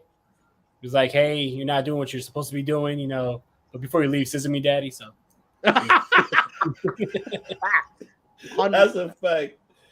Oh man, but De Niro, were you surprised at these results of this battle royale that the Acclaim won, or would you expect someone else to win? I mean, they should have just put the Lucha Brothers and Hijo del Vikingo versus the Acclaim, because everybody else here is just a bunch of jobber teams who you knew were not going to be a part of this Double or Nothing pay-per-view to begin with. So I hate when they do shit like this where, you have a battle royal to crown the number one contender, and it's a 20-man battle royal, and 19 of the participants were on AEW Dark, and the one participant was like John Moxley or something. You know what I mean? Like, it's just a way to get people on the show because they have too many goddamn people on the show. To call it the Tres de Mayo Trios Battle Royal, like the Tres Leches. First of all, you could have just did this. You could have did this on Rampage. Actually, call it the Cinco de Mayo Battle Royal, but you didn't because you forgot that you actually have a show on Friday, which is the actual Cinco de Mayo. You idiots. But anyway, nonetheless, this is the Tres Leches cake. The Tres Leches and Battle Royale. Overall, I think that it was good for the Acclaim to win it because it's something different. I wouldn't want to see the Lucha Brothers and the Kingo go against the House of Black just yet because the House of Black wrestled all last year against the Lucha Brothers. So cool to see something different. I still say, at the pay-per-view, the House of Black retains, but we're not doing predictions for like another 2 weeks. So exactly. Oh, Tony Khan, you listen to De Niro. You should have been in Cinco de Mayo instead of Tres de Mayo. That's fucking bullshit. Bullshit, Tony Khan. You could have done this on Cinco de Mayo Rampage, but you decided to do it here, Tres de Mayo. You're bullshit, Tony Khan. Why would you do that? Tres leches. I'm serious. I'm not going to sit back and take this fucking shit. This shit, regardless, because I know you watch the show. And you listen to us. I know you do. Director, digress about this. How do you feel? Were you happy with the results? The Acclaim won this battle royal. Yeah, I'm cool with that. What I wasn't excited for was that might have been the worst promo that the Acclaim have ever cut in the beginning. It just wasn't. It was a lot of references that people just didn't care about, and it was the best that he could do, I guess. But yeah, that was more disappointing than the match. These matches are always like entertaining. So that has never been the problem. And Acclaimed winning kind of just makes sense. Besides Lucha Bros, I don't know who else would have made sense in this. Also, why is the varsities? What's the fucking name of Tony Nesi's group? Varsity Athletes. Why you put varsity in? You got the varsity blondes. Like you can't have. No, that's just over. That's just. I don't care. I don't care. You can't have the Generation X in the 20 years you have the Generation Z. Like it's the same name, and the team was only like 4 months ago. Like it's just overkill. Call yourself something else. Tony Khan loves college. Everyone's a varsity member. Like that song "I Love College" by that guy from the 90s. I don't know. It's a fucking terrible rap song. Wait, are you talking about Asher Roth? Asher Roth! That's what's up. What a throwback, dude. You do it. I love college, the most white people song of all time. Yeah, I love college. I love drinking. Fucking change your name. What do they call it? Varsity athletes? Yeah. What was Tony Nese's name in 205 Live? The premier athlete. The premier athletes should have been the name then. Fucking easy. I like that. If Tony Nese, you're watching this, yeah. He was in a trios in Evolve, and that was the name. It was the premier athlete brand. You should have just went with that. He was the leader of it. That was his team. Go with that. And I've never once considered Arya Davari to be premier or athlete or. No, I'm kidding. He's good. He's good. 205 guys are dope. Man, don't hurt his feelings. Hurt his feelings, man. Aw. All right. Now let's move on into this is Matt's cup of tea right here. Ricky Starks and Rock Hard. Yeah. Juice Robinson. Yes, Ricky Starks. I can't even do it. Let me see. Oh, there you go. There you go. Go ahead, Director. Just go ahead. You can do the Ricky Starks. Do the Ricky Starks. You can do the it's just a. There you go. That's all I got. There you go, Matt. There you go. Go ahead, talk about it, Matt. Give us your thoughts about this match. No, I'll say, I think for those not familiar with Juice Robinson before he was this gimmick, I think we're kind of missing out on like the old, I'm getting my hair done while I'm doing this. Yeah, because that's how style is. We're missing out on like the old Juice Robinson. Because he used to be like Juice Robinson, like the gaijin, like he had like traditional Japanese kind of music playing, like ding ding ding. It was really cool. He had the big dreadlocks, he had the pirate hat, all these other things. Like he had we gotta clip that out. No, we gotta leave it because to highlight the show. We gotta highlight this because the fact is you're a star. You're getting live. You're getting your makeover right now. Like they're grooming you. Like, hey, I like it. We're big money. We have the whole crew and everything. Yeah. Thanks, Jen. No, Juice Robinson. If we had the older gimmick of him, like I think that would really be a nice color to put onto Ricky Starks, and like because he used to be the flamboyant Juice Robinson with the music and the pirate hat. And a lot of people, and when he was the U.S. champion in IWGP U.S. champion, I kind of miss that version of it. So it would have been a funner contrast because I'm not really feeling the Rock Hard persona, And after when he got out of the pandemic, he was doing like a Blues Brothers thing. I also would have liked that more than the Rock Hard persona. Because, like, I understand, like, I guess it's supposed to go with, like, what the Bullet Club colors. And him and Jay White were both Young Lions together. They lived in the same, I think, Young Lions dorm. They trained together. They came up together. So it makes sense that they're together in a faction. But I think I want kind of a different gimmick out of Juice. As for Ricky, it's good that they're paired against somebody who excels, a babyface who excels in promos. So, like, Jay White excels in promos, Ricky Starks excels in promos, Juice, kind of lukewarm, it's a hit or miss with him. So, I don't know what else they could go with it week after week. Ricky Starks doesn't have any allies, I mean, there is Sean Spears, but, I don't know what you're going to call it. It just doesn't fit. But before I pass it up to Nero, let me shout out to Elizabeth, HBK. I'll read your comments. No worries, I got you here. Thank you, WWE to come my island, Puerto Rico. Puerto Rico, I love to see the American Nightmare Cody Rhodes wins and Seth freaking Rollins and Bianca and Selena, the real blood Latin Puerto Ricans of WO. I love to see the WWE Tag Team Champions Kevin Owens, Sami Zayn, Riddle, the original bro. Puerto Rico, I love to see Bad Bunny wins. Bad Bunny, this is real fans. Respect wrestling, baby. Yeah. And I love to see Cedric and Rollins. Okay. The American Nightmare Cody Rhodes is the new World Heavyweight Champion. Is the spoiler. And soy Borica para que tú lo sepas. Yep, that's right. Shout out to Puerto Rico, man. Appreciate you. Love the show. It was fantastic. Roman Reigns Bloodline sucks. It's a very clownsy, very idiot. You understand? Jesus Christ! Wow, she was on the road tonight. She really came on really hard. That's how you really feel. Oh, that's how she really feels. Okay. Yeah, okay. That's probably what it was. Yeah, you're right, director. All right, call the Rock hard because it's what you told.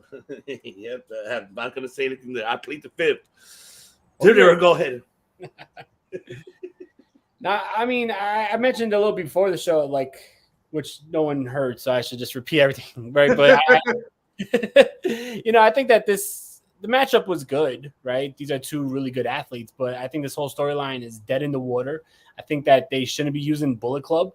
They haven't even shown the Bullet Club logo, so why are they calling themselves Bullet Club Gold or whatever? The fact that Juice Robinson and Jay White were huge stars in Japan less than 3 months ago, and then now they're here in AEW, and this is what they get.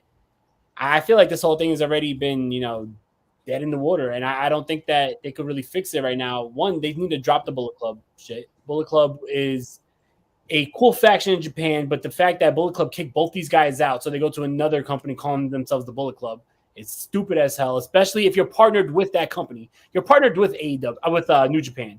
So you would think that they would keep the New Japan storylines relevant to these, especially if they're coming on and calling themselves part of a New Japan faction. And yeah, Rock Hard and Jay White were two of the biggest free agents that they could get, and they got them, and this is what they're doing with them, and it's really upsetting, but it is what it is. Also for Ricky Starks, he's also been stagnant, I feel. When Ricky Starks was feuding with MJF earlier in the year, we were all looking at Ricky Starks as, he's about to break out. This could be his year. Look how he, shot. Could have been the filler. Yeah, and now he's stuck in this feud that's never ending against the faction that's not even being represented correctly. It just doesn't make sense. Let's just end this. Let's all move forward. Let's cut the Bullet out of it. A bigger babyface faction is why I say, and then throw Ricky against a different heel faction. Throw them against other people, please. I think we should see other people. Yeah, it's not you, it's me. It's not you, it's me, Ricky Starks. But yeah, I don't know. Like this shit has been.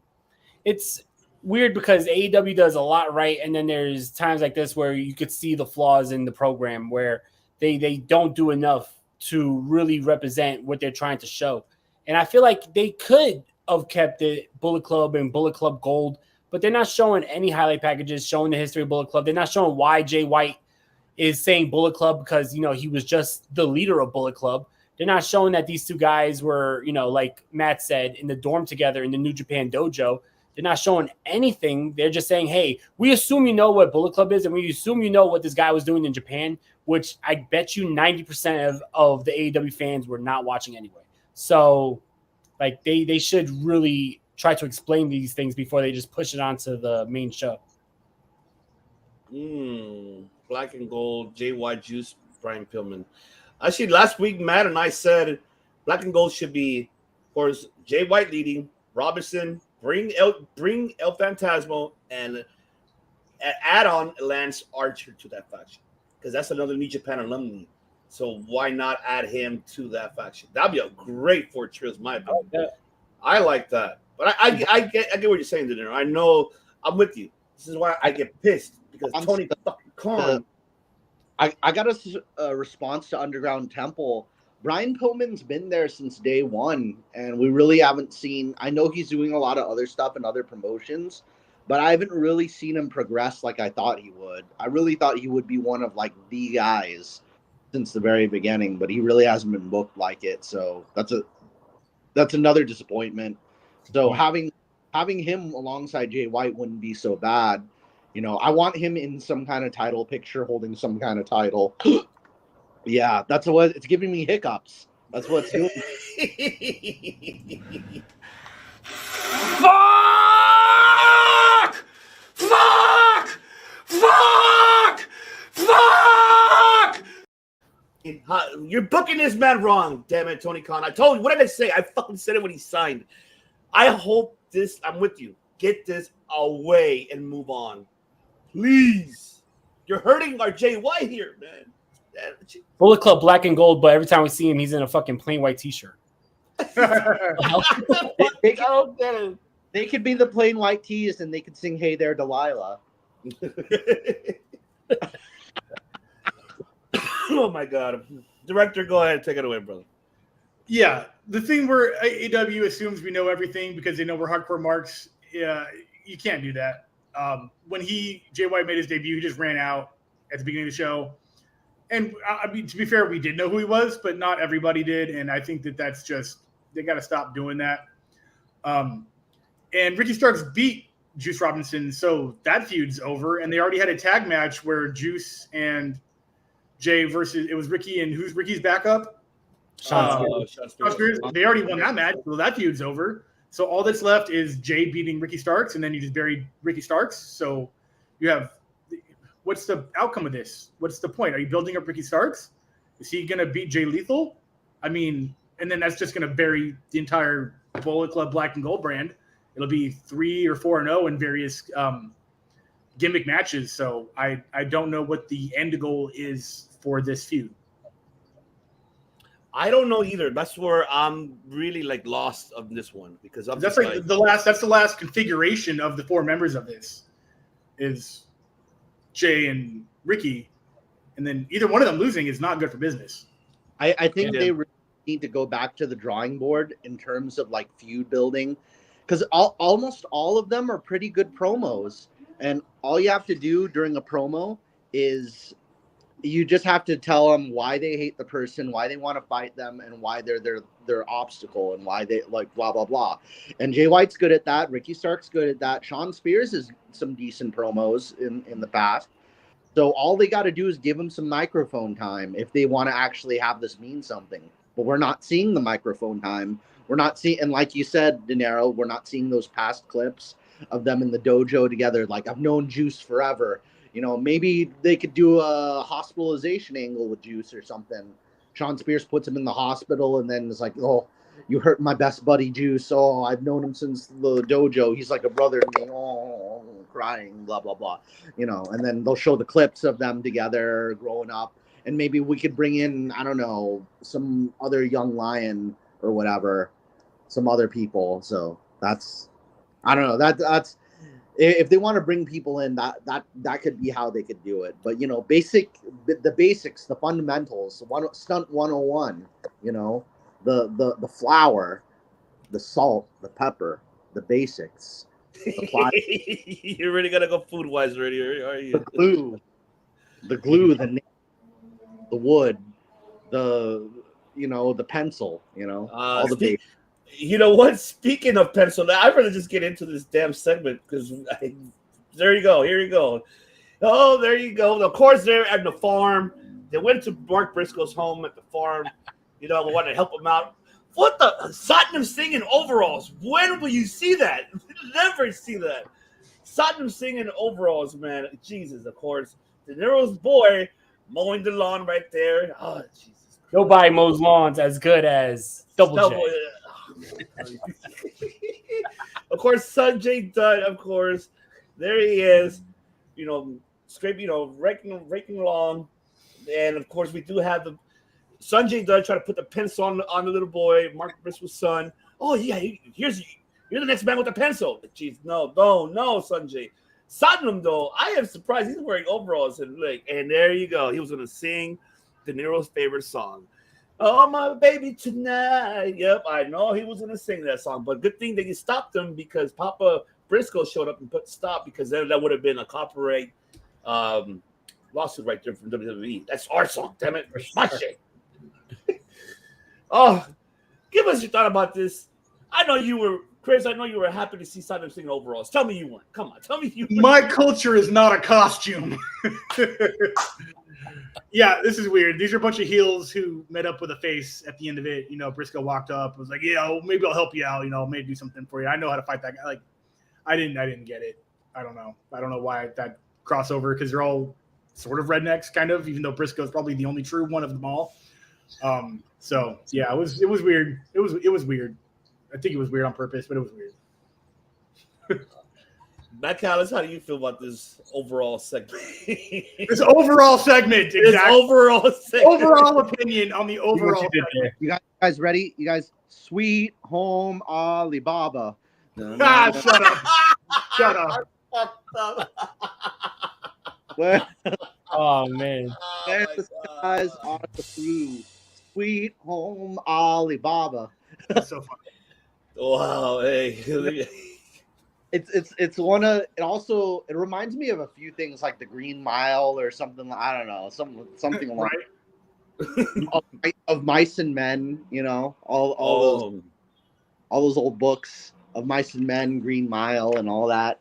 You know, like imagine you hold Satnam Singh's hand and then lightning bolts come out. You know, Tom Hanks. Don't be surprised if Tom Hanks comes out of nowhere. Or Gary Sinise. I'll be pretty surprised. Oh my God! Like Tony Schiavone, it's Gary Sinise and it's Tom Hanks. It's Tom You Hanks. got middle legs, Lieutenant Dan. And Dan. Oh Got man. your leg. Oh my God. Me Forrest. New leg. All right, De Niro. I'm saving you best for last because your boy right here is the best mowing lawn man in the planet. There you go. I know you love. Go ahead, take it away. I know you were happy about this one. Nobody mows lawns like JEFFJARRETT. Ain't he great, baby? Nah, I don't know what the end game is for this. Like, it's, you know, not to get morbid and dark here, but you know, if you have this faction and this team, and they're playing with the mind of I guess that what they're trying to say without saying it is a vulnerable Mark Briscoe because his brother just passed away. Like, if you think about the true underlining of the storyline, it's a little weird, and you're playing with like fire without trying to say, and that's why you're adding comical like things into this. But if the storyline is Mark Briscoe's vulnerable and they're trying to manipulate his mind because his brother just passed away, it's kind of fucked up. And also, what is the end game here when you think about it? Like, what's this leading to? Is it leading to Mark Briscoe and FTR versus Sanjay, Jay Lethal, and Jeff Jarrett? And even if it does, what's the point of that? You know, I don't understand what they're trying to portray in this whole story. I don't get it either. I'm with you too. I don't know what's the end game of it, because okay, we got them to challenge them that day that they told Mark Briscoe, hey, we're challenging your boys FTRs for those tag team titles like Double or Nothing. And of course, next week we're going to get the response. But I mean, what does this have to do with Mark Briscoe? That's where I'm like, really like, why are you putting him in the middle of this? That's where I'm really lost. He has a win over the guy, right? They're like, tell us how to beat him. Was that one of the things? I think, yeah, that's one of the things yeah. Good point. Yeah. And speaking of, he didn't like confirm he was going to. He was like, all right, I'll think about it. I think might have been the storyline here. Yeah, I mean, possibly so. Maybe it could be part of it, but I don't know how long they're going to prolong this and how they're going to end that feud too. I don't know how this. We just have to wait to see it. Papa Briscoe. I always love seeing Papa Briscoe. I actually, you know, like I said, I mentioned, I believe on the show before, had a personal moment with the Briscoes, and Papa Briscoe was a part of that too. Such an awesome guy as well. So shout out to Papa Briscoe. That's right. I got to give a past shout out. I think it also goes really like way back because Jeff Jarrett. I remember either the first or second ever episode of TNA, the Briscoe brothers were there, or maybe even the third episode because Jeff Jarrett booked them way early on. So that friendship goes back like all the way to the beginning of their career. So Jeff Jarrett's like an old friend, and now they're going to the old swimming hole. If you want to hear like a quick like story, when Ring of Honor first started, Mark Briscoe couldn't even wrestle because he was 17 years old, and the State Athletic Commission would not let him wrestle. But Jay was 18, so they let him wrestle. But at the same time, in TNA, Jay and Mark were actually teaming with each other because Jeff Jarrett was lying to the State Athletic Commission about Mark Briscoe's age to get him on the show. So there is a past relationship between Mark Briscoe and Jeff Jarrett. Jeff Jarrett's been taking good care of him since day one. So Papa Jeff, good old Papa Jeff. Yeah, good old Papa Jeff. But I don't know who is booking this main event. Before we even get into the main event, what the fuck is this? Why? Why does this have to happen? Why? It doesn't make someone hit the solo. So, yeah, let me. You know what? Let me. No solo. I see you, baby. Shaking that. I see you, babe. Man, I'll say this. So for some of the older fellas out there, all the older fellas out there, some of us younger fellas are more exposed to this. There's a whole like female fan fiction culture where like girls like to pair up dudes with each other, you know. So now, Keith, my type. But there's a whole fan fiction culture where like girls like to take two guys that they think are attractive and they like to make fan fiction out of them. You know, they got it for Star Trek, they got it for Marvel Universe, they got it for. I mean, they had it like the anime girls kind of spilled over onto other fandoms, and then they created, you know, fan fiction of everybody. So I think Sammy Guevara and MJF are doing this for the fan fiction, you know, a little bit. That whole fan fiction crowd, you know. I guess so. And then for the fellas that aren't as secure in their sexuality, I'll just say this, that it could be a Godfather reference to I Knew It Was You, Fredo. Like that whole thing. The kiss of death. You had to use that, right? I mean, good call on that one. I gotta lie. It's a good call. Yeah, Good yeah. call. That's for the fellas that aren't as comfortable. While we're on the subject, the main event, of course, the four pillars tag team match: MJF, Sammy versus Darby Allin and Jack Perry.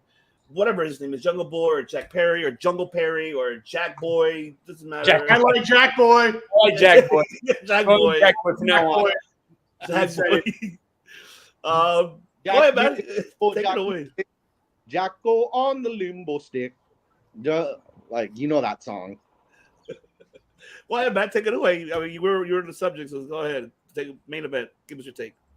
It's kind of like they did something like this for another four-way match where they had them in a tag team and then it turned into a four-way soon after. And I've seen this happen a bunch of different times. So this is like the sampler to that, the precursor to that. Like they're giving you like, oh yeah, here's a little bit of that. We'll have the baby faces on one team, the heels on the other.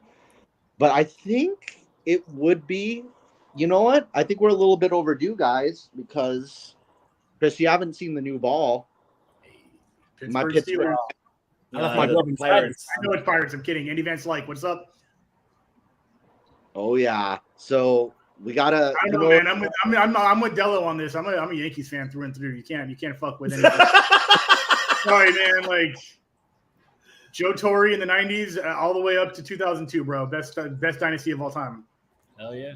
So is that time, Matt? You want me to hit it? Yeah. All right. Here you go.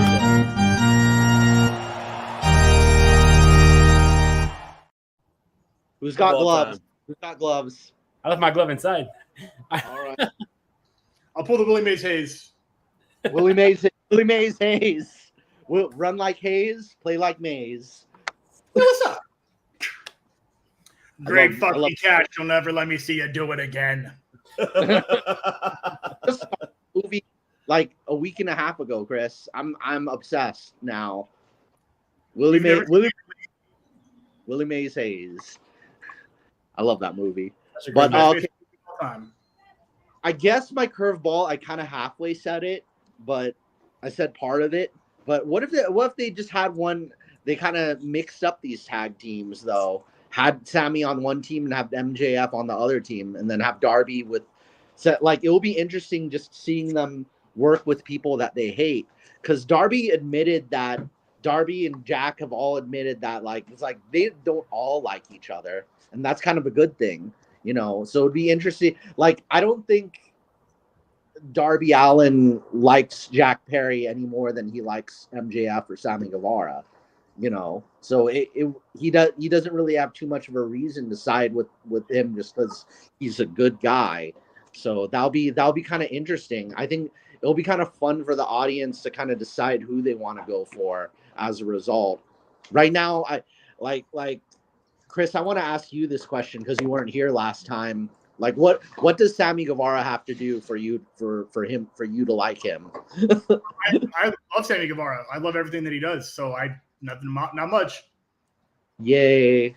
I was saying he needs to do a few things. I don't particularly hate him, but I don't think he's all that.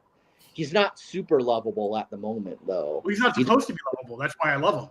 Yeah, exactly. Yeah. So it's just kind of tough to.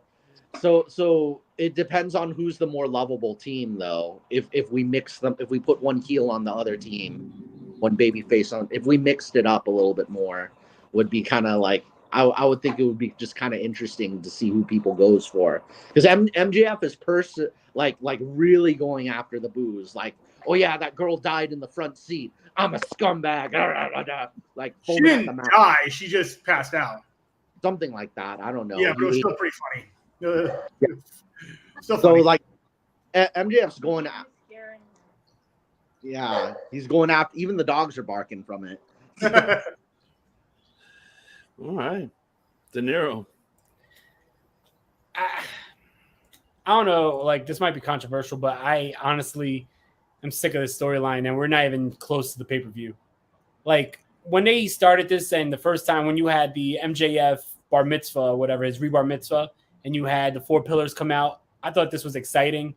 But at this point now, it's like it's being dragged. This was so predictable, especially last week when it was announced. If they win the tag match, then they'll be able to do a... Uh-oh. Yeah, you might want to get the camera there, Michaelis. I'm not sure what I paid for, but it wasn't that. It was, last week when it was announced that if Jungle Boy and Darby Allin win this tag match, then they'll be added to the main event of Double or Nothing. Did anybody think that they were going to lose this tag match? Like, this was the plans all along, was to do a 4-way. But the fact is, I really wish that AEW would have did one of their, what do they call them? The Dynamites, where they give like an extra title to, and they make it a little extra special, like, bash at the, Broadway or some shit like that. And they would have had this match already, because this matchup is already, in my opinion, this whole feud is getting boring. This whole storyline is getting boring, and we still have like a couple weeks until the pay-per-view. So I don't know how they're going to make this exciting, but right now, like, if this is the main event of the pay-per-view, I'm really not that interested in it. Wow. Oh, wow. Damn. They fumbled the ball. Like, this whole, I like the fact it was interesting when everybody hated each other and they didn't have nothing nice to say about each other. And you got 4 guys who are young, up-and-coming talents that are going to be big stars for this company, and homegrown stars who hate each other going for the title at the pay-per-view. It started to get a little whack when you had Sammy and Max. They became a team, and then Jungle Boy and Darby, who are baby faces, talking about shit that makes them like real-life heels backstage. It's like, that's when it got a little weird, and they were like really reaching to just keep this stretched and make it, they had too much time. They shouldn't even have introduced this until maybe like 4 weeks out, because now when you're like 8 weeks away from the pay-per-view and you still have to like build this storyline and you're trying to find new ways to have like little swerves here and there, it just makes the shit a little weird. I don't know. I'm not interested in this. Wow. I think this is the case now. We could say, hey, we wanted something different, right? And we got it different. And now we used to whine about the trials and tribulations to get to MJF, right? I think this is the time we could have done that. Like, I remember we said it a couple weeks back when this first started. We said, all of us said that they should make them 3 going through, the trials of MJF. I think that if they would have done that, I think we would have been bored. I think we would have been like, oh, okay, cool. They're fighting to get that title shot.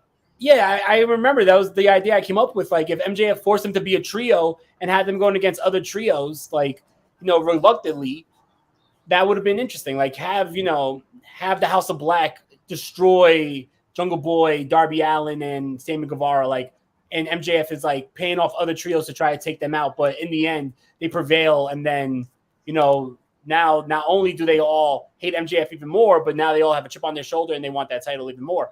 This whole, oh, you're my best friend and I'll write you a blank check and let's kiss, and hey, you're antisocial backstage. Don't act like you're everyone's friend. And hey, your father was a movie star and now he's dead. Like all this shit's stupid. Like come TV on. TV star. 8 seconds wasn't that good. Yeah. Briefly, he was in Once Upon a Time in Hollywood. So Yeah, I'll give him a cameo star. But Cameo star. There you go. Go ahead, director. Break it down.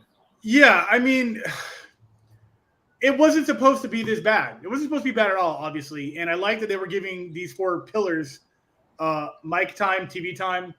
I honestly thought Darby was better on the mic, but the more he talks, the worse he's getting. I don't know how that works. He used to be not bad, and his first promo in this whole storyline was really good. I do have faith that once Max retains over these 4, that you're not going to see them in the title picture for a long time, and I'm cool with that. I think this is just getting those players out of the way so people can stop complaining like, oh, they never give title shots to the up-and-comers, to the homegrowns. Well, 3 of them just got a shot all at once, and they just like fast-tracked that conversation out of the dialogue. So after this, I don't know where MGF goes, but I think that was kind of the point of this, was to just push him to the top and then push him into the back. Yeah, I mean, I don't. We'll see the aftermath of this, and let's see how it's going to come down. I think we're going to get more promos the next couple of weeks. We're going to get promos on this for this main event. Damn, that's a bull. That should be. Can that be debated? No, it can't be debated. I don't think anyone thinks Max is going to lose this belt to any of those 3. No, but the thing is, remember we said we wanted to make it seem like he is, because the day that gets invested in the story, because it's too obvious that he's going to end up winning. It's a red herring. They're definitely trying to make you think that Sammy's going to help him, and we know that like Sammy's going to be the first to turn on him or some shit. So we'll see. That's true. I mean, that's we'll wait and see. We'll be tuning in next week for sure. But one thing I wanted to bring up, because I know that De Niro didn't see it, but we'll give him the highlights, and that is, of course, the deletion of the firm. Delete, Evan, delete the Matt Hardy compound that happened on Rampage. Of course, Matt Hardy, Jeff Hardy, Hook, and Isaiah Cassidy versus the firm. Of course, and Stokely almost got ran over like Sammy Guevara right here. See, you see that right there? That's what you get right there. The firm deletion right there. Maxwell and his brother was about to run him over, and of course, look at that. You can't go wrong. What's the thumb card?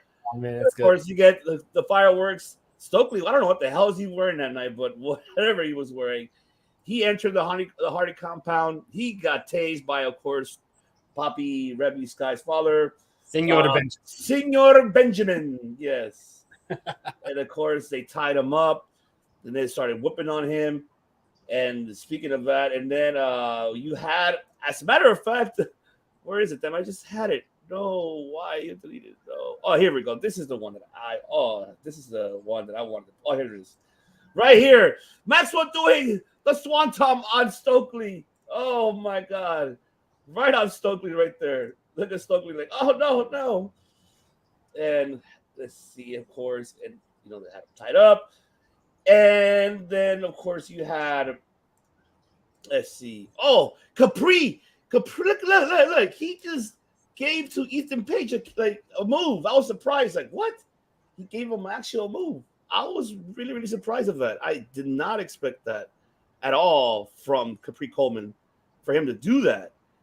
And of course, you had the Jeff Hardy choking out Big Bill. That's what you had right there, choking it out. And then, of course, they won the match. It was over, of course. They won the match. And let me see one more picture for you guys. You guys can see the ending of how it ended. And it ended with a fire. The way how it ended with fire, meaning they added the logo, the Hardy logo There you go. Hardy logo always changes. Always changes. I know. For company. I don't know who saw it. Did anybody see it? Anybody see the firm deletion? Nope. Nobody Didn't saw watch it? Rampage yet. I'll watch Rampage probably tomorrow. But that one was good. It was not I bad. had fights and Backlash to catch up on, priorities. I gotta catch up with those fights too. That's for sure. But I mean, honestly, this is more like an opportunity for Jeff Hardy, because Jeff Hardy was saying, he thanked God, like he was so happy that he's back doing something that he loves to do, and this is like more, a reincarnation of him, basically, making amends for all his past mistakes, and hopefully this time he fucking makes it up, and now he's back in action. But man, hopefully you guys can see it. But I'm checking it out tonight for sure. Oh yeah, and of course let's talk about next week's preview of Dynamite. Jesus, look at this looks stacked. This is stacked right here. Let's see that. Oh my god. Oh wow. Shit. Mm-hmm. You got Kenny Omega and Mox in the main event at Steel Cage. Orange Cassidy defending the international title versus Daniel Garcia. And Ring of Honor World Championship on the line, of course. Rey Fenix challenging Claudio Castagnoli in a special double Jeopardy match. Mm-hmm. The Trios Championship on the line, of course, the House of Black versus Best Friends of Bandito. And, of course, Anna Jay, baby, versus Julia Hart.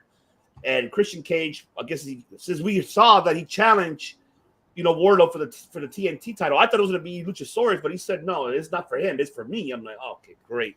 Here we go. And then alive, and then you earn a title shot, I guess. I know, right? I guess so. He got buried alive, and then now you earn a title shot. What's up with that?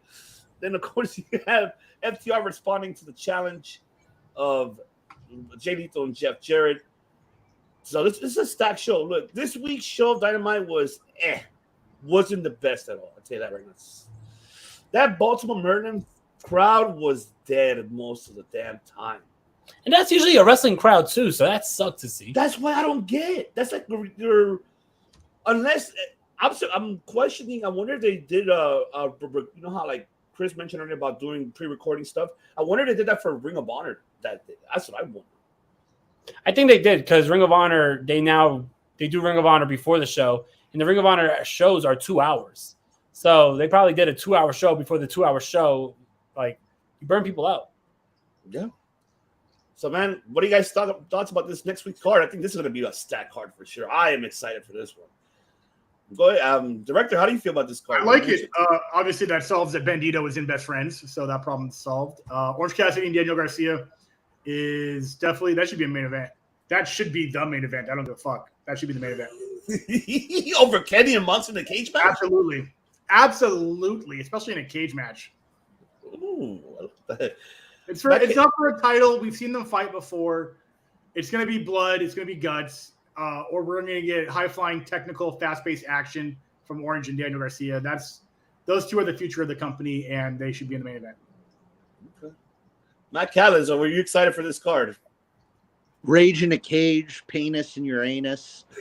I had to make that one. I gotta say I really hope, I've said this in last week, that it really is Kenny and John grappling, wrestling, doing moves to each other. Like, I want to see them, because it's been a lot of weapons, like even in the title match, like the microphone and then the stairs on the outside. This is the only way. They really got to keep it in the ring. And I kind of hope outside interference is really kept to a minimum. Like, I understand they got to do it for some storyline, or they could do it. Maybe they could save outside interference for after the match or something like that. But I really want to see how these two wrestle each other. Like, all due respect to the hardcore lovers, but let's see how their moves are. I want to see fist. I want to see throws. I want to see grappling. I want to see submission. I want to see just them on that level rather than who actually is stronger. Melee, pure melee. So I mean, all my love for Kenny, that it puts me towards that. But Rey Fenix is a former AAA champion, and it'll be cool to see him against Claudio. So that's gonna be actually the one I'd probably going for. Anna Jay and Julie, I gotta say that's like that I think we now know for sure Julia Hart's now like a baby face because Anna Jay is part of the whole, Yes. that and it's weird because they're keeping her and Tay Conti out of the whole Britt Baker storyline. Yeah. So it's like, oh, we're gonna keep you busy with Julie Hart, so we're gonna keep you away from Britt Baker. As for everything else, a lot of it just remains to be seen because it's either stuff you haven't seen yet or unannounced competitors. Yeah, even they're excited to hear it. Neighbors are excited to hear it. Love it. De Niro, what are your thoughts? What are you excited for in this card? This looks like a really stacked card. Like, this looks better than what Double or Nothing is probably going to look like. This card Phoenix versus Claudio is going to be insane. Claudio's going to toss that man around. It's going to be awesome. It's really nice to see the House of Black back on TV because they won those trios titles at Full Gear. And then 2 weeks later, they had probably one of the biggest main events in Dynamite history when it was the Elite versus House of Black versus the Jericho Appreciation Society. And then after that, we haven't seen them for the last 6-7 weeks in the ring. So glad to see them back. But, we got to make sure that House of Black is on TV more often because not only are they champions, but they're so talented. There's one of the best trios that they got in the whole company. So really cool to see them back in the ring here. And yeah, I agree that Orange Cassidy and Daniel Garcia is going to be a phenomenal matchup. I like the fact that Orange Cassidy is constantly defending that title. It's right now, I believe, in my opinion, and I think everyone would agree that title is more prestigious than the TNT champion, especially with the way he's defending it. And very true. Yeah, Kenny Omega versus John Moxley. We've seen them in exploding barbed wire exploding barbed wire. Exploding. But we've seen them in the lights out matchup. Now we're seeing them in a cage match. We haven't seen them wrestle each other for quite a while, but I think that this, not to disagree with Matt, but it should be an all-out hardcore assault because they shouldn't wrestle. You have a guy who tried to, end his career. You had John Moxley who knocked out Don Callis, his father figure, and busted him up and put him in he had a brain hemorrhage that they said from him being split open. So I think that, once you get these guys in a cage, it shouldn't be a wrestling match. This got to be an all-out war. You had these guys trying to pull out a fucking screwdriver and kill each other. Well, they don't need to do that. I think they could probably get the point across with fist. So if like a good boxing, like if Kenny tries to box with Moxley, that would be kind of cool. A little bit wrestling boxing, kayfabe boxing. And I think that that's something that would be interesting because, real quick, I know that Kenny Omega has jiu-jitsu training, and I know he could really fight. Same thing with John Moxley. So if they tried to go the MMA route here, being in the cage, if they just let these two just shoot with each other for a little bit, not shoot, but work shoot, make it look like it was realistic. Yeah, I think that would be really interesting to go that route. Triangle locks, punches, ground and pound, all the works. They could go Bloodsport style. Yeah, it could. They could. WF rules. Yeah. I'm excited for the trios because I want to see Bandito and mix it up with all three members of House of Black. Bandito, Malachi Black, Bandito, Brody King, Bandito, Buddy Matthews. Oh, shit. That's going to be good shit. I cannot wait to see it. Yeah. Yes, that's right. Exactly. I cannot wait to see that. That's going to be... Blue, you're my boy. You're my boy, Blue. You're my boy, right? Right, Leo? You're my boy too, Leo. Yes, just tell me you love it. Love it too. That's right. But man, and actually Julia, I like they're pushing Julia, but she still needs a lot of work in the ring, though, man. That woman. Okay, she could take her sweet time in that ring on TV cameras that I watch. Yeah, absolutely. I love it too. I mean, I love it too. That's a great one. The cage match, though, I'm excited to see how they're going to book it. And then I think this card is going to be stacked. I don't want to hear Christian bullshitting, challenging Wardlow. I fucking don't want nothing. I don't want to see that. Yeah, that's a funny thing. It's just I don't know, whatever. It doesn't matter. FTR, Call me. and of course FTR, they're gonna accept the challenge, of course, and then they're probably gonna get beat down by the whatever that faction is called. I mean, they don't even have a name. They don't even have a fucking name. Which one? Jay Lethal and Sanjay. Weren't they the firm? They were the beginning of the firm, weren't they? Weren't they? No. They were never the firm. They were like away from that. They should be called the TNA Alumni and Satnam Singh. Yeah. Yes. Three guys and another guy. We got to the pencil. The pencil. Oh man. Well, there you have it, ladies and gentlemen. We appreciate you for tuning in, but it's that time already. Autobots, transform and roll out. Yes, Wardlow is going to destroy Christian Cage for sure. That's going to be a squash, which is unfortunate. But there you have it. It's still going to be a 25-minute matchup. Oh my God, I hope not. It's going to be a technical display of brilliance. Let's hope not. But man, ladies and gentlemen, thank you so much for tuning in here today in our 3-year anniversary show, episode 151. Not Bacardi 151, because hell no, that shit is disgusting. No, never drink that. And I'm not gonna drink that either. I'm gonna no. Yeah, you already know. Yeah, no. Yeah, I'd rather take Everclear than that. No. Screw that. But man, I appreciate you all for tuning in, and I appreciate my family here. 3 years knocking it down here.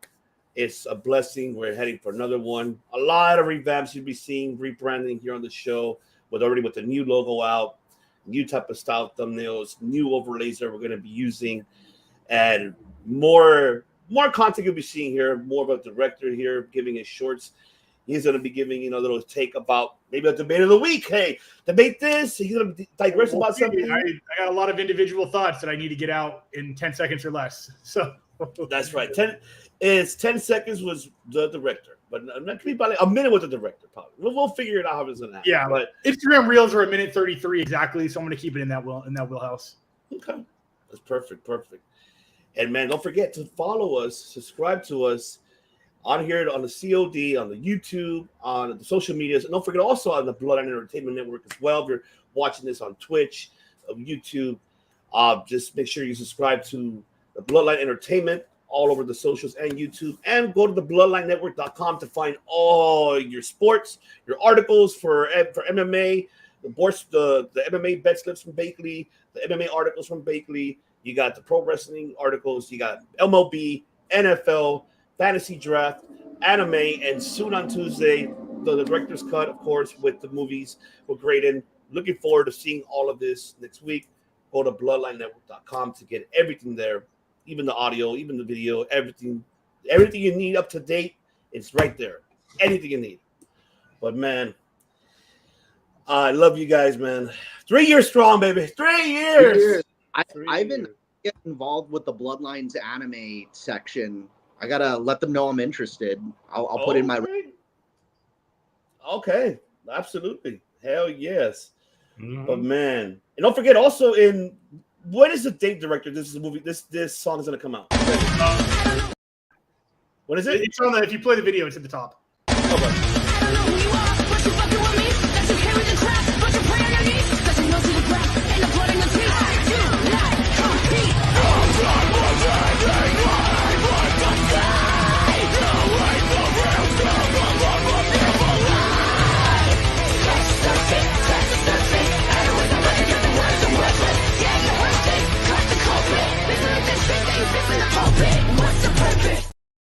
That's right. I use of the katakana, the hiragana, and the kanji that you guys have in the video. Yeah, it stands for small barbecue. What? That's a sex out. But anyways, ladies and gentlemen, those things are what I've been seeing here with my family, of course. Mike De Niro, Mr. No Rose, Little Rest DeLorean, Matt Callis, of course. Let the people know, Mr. Don Callis. Let the Stanford Stooge. Stanford Stooges know that here at the COD and the Bloodline Entertainment Network, we don't just podcast. And also the Rest of DeLorean, we don't just podcast. What do we do, Mr. Callis? Tell him. We don't just make podcasts. We make history. Must bid you adieu, a goodbye, mwah, and good night. Oh my God, it's so great. Bang! Yes!